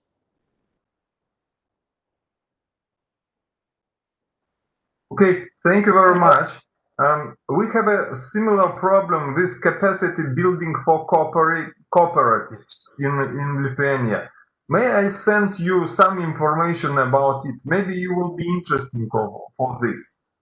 Oh yes, it's my pleasure. Okay.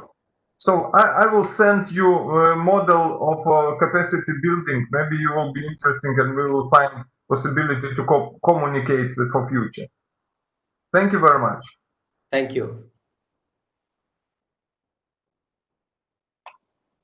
Professor Jan, can you hear me?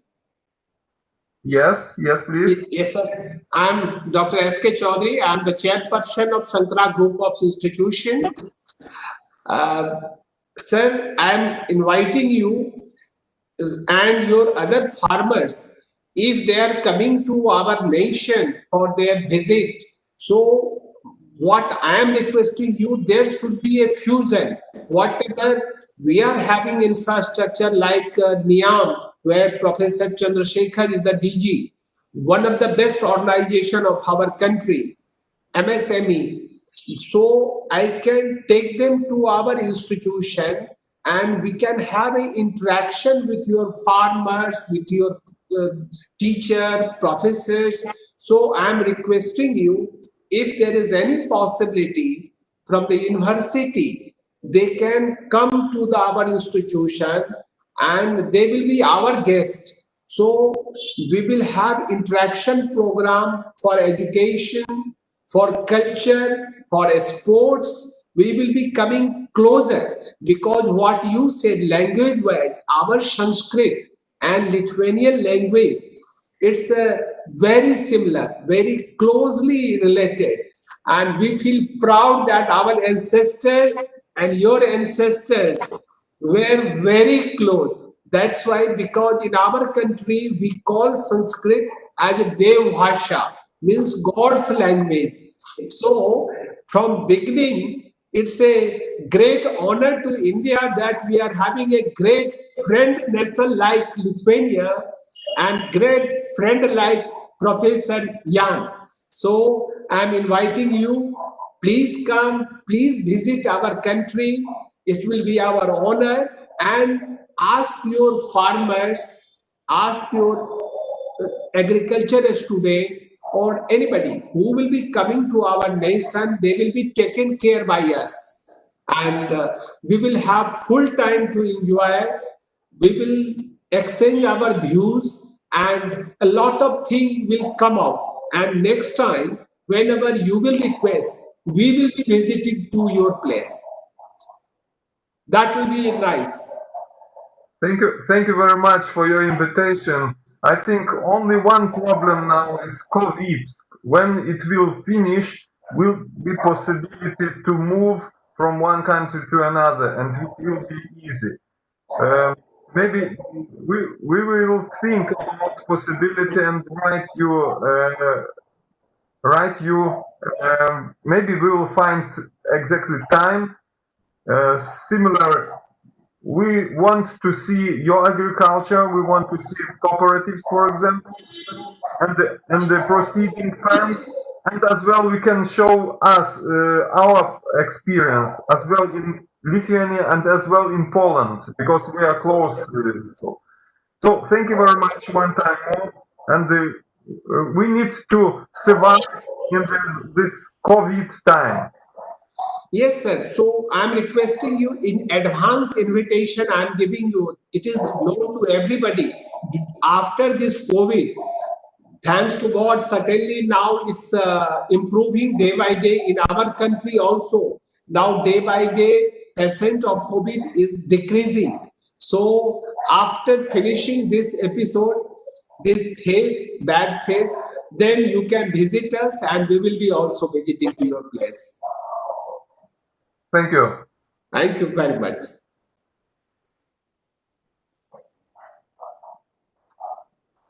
Professor Rathi Sahab, is there any question from participant? And even Professor Yan is available. So if any participant would like to make any question. Yes, dear participant, any of the questions? 1 minute more. To the speaker? Please.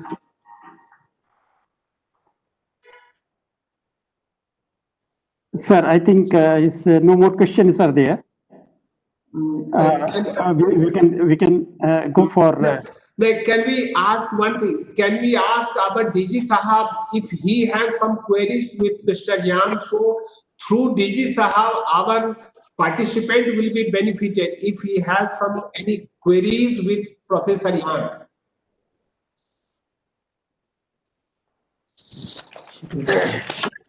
ये sir के पास चला गया मालूम?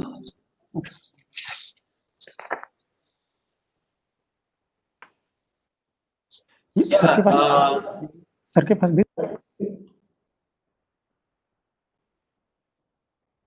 Mr. Yan? Yes, I'm here. Yeah, okay. So it's rightly pointed out by Dr. Sant Kumar Chaudhary ji, the chairman of the organization. It's a great opportunity to work together, India and Lithuania, between institutions. Of course, you find a large number of success stories with respect to cooperatives, with respect to farmers producers organizations, and with respect to different sectors. So in agriculture, in horticulture, in animal husbandry, in fisheries, that is one part. Even in micro, small, medium enterprises, in every sector you find a large number of success stories. So in case if your institution is interested in seeing those success stories and what are all the good practices, straight away in the site, in a particular place, talking to the successful entrepreneurs, so that opportunity can be very well utilized, and we will be very happy to support that initiative. That is one part. During COVID period, of course, physically coming may be difficult, but we can make use of this kind of webinars till COVID gives us permission. Your very good idea. If we will have a common ideas, so we can can do a webinar, just explain your position on that question and our experience. So good idea. Maybe, as I said, I sent you information about our model, one of our model, and we can be able to present you and present more in webinar. So keep be in contact. If you see possibility, just we are teachers, so teachers and scientists, so we can exchange ideas. Your ideas good, and maybe our ideas can be useful for you. Thank you. Thank you. So thanks a lot to Professor Jan. We are grateful that you are showing your interest, and this whole workshop was very fruitful with your gracious presence and the way you presented yourself. You have shown your interest. I don't have any word to express it, how grateful we all are. I hope this relation will continue, and you are rightly said that we will have more and more webinar, and we'll feel happy to invite you again and again, along with your other professors, other teachers. Even sometimes we would like to invite your farmers, progressive farmers also, who can, even a student from your university, if they can interact with our student. So once again, thank you very much. I am grateful to Dr. P. Chandrasekhar Sahab, DG Niyam, and this was wonderful session, sir. You are the backbone of the society, especially for any entrepreneur and for any institution. The way you have guided us, you have shown way to our participants. Our participants are grateful to you all.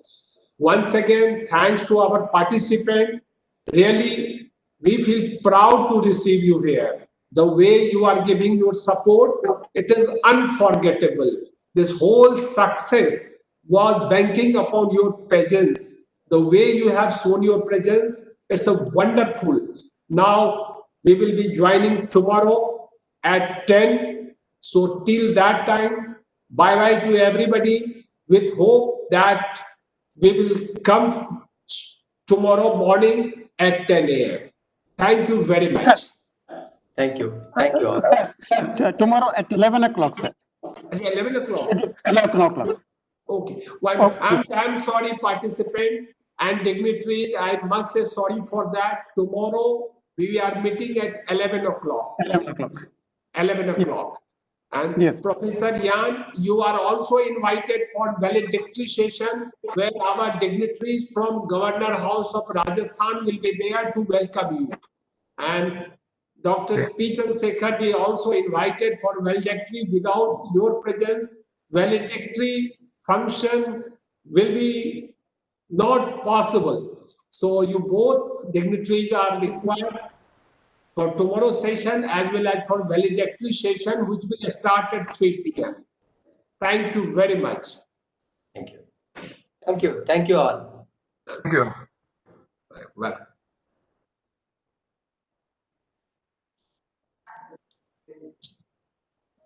Abhi?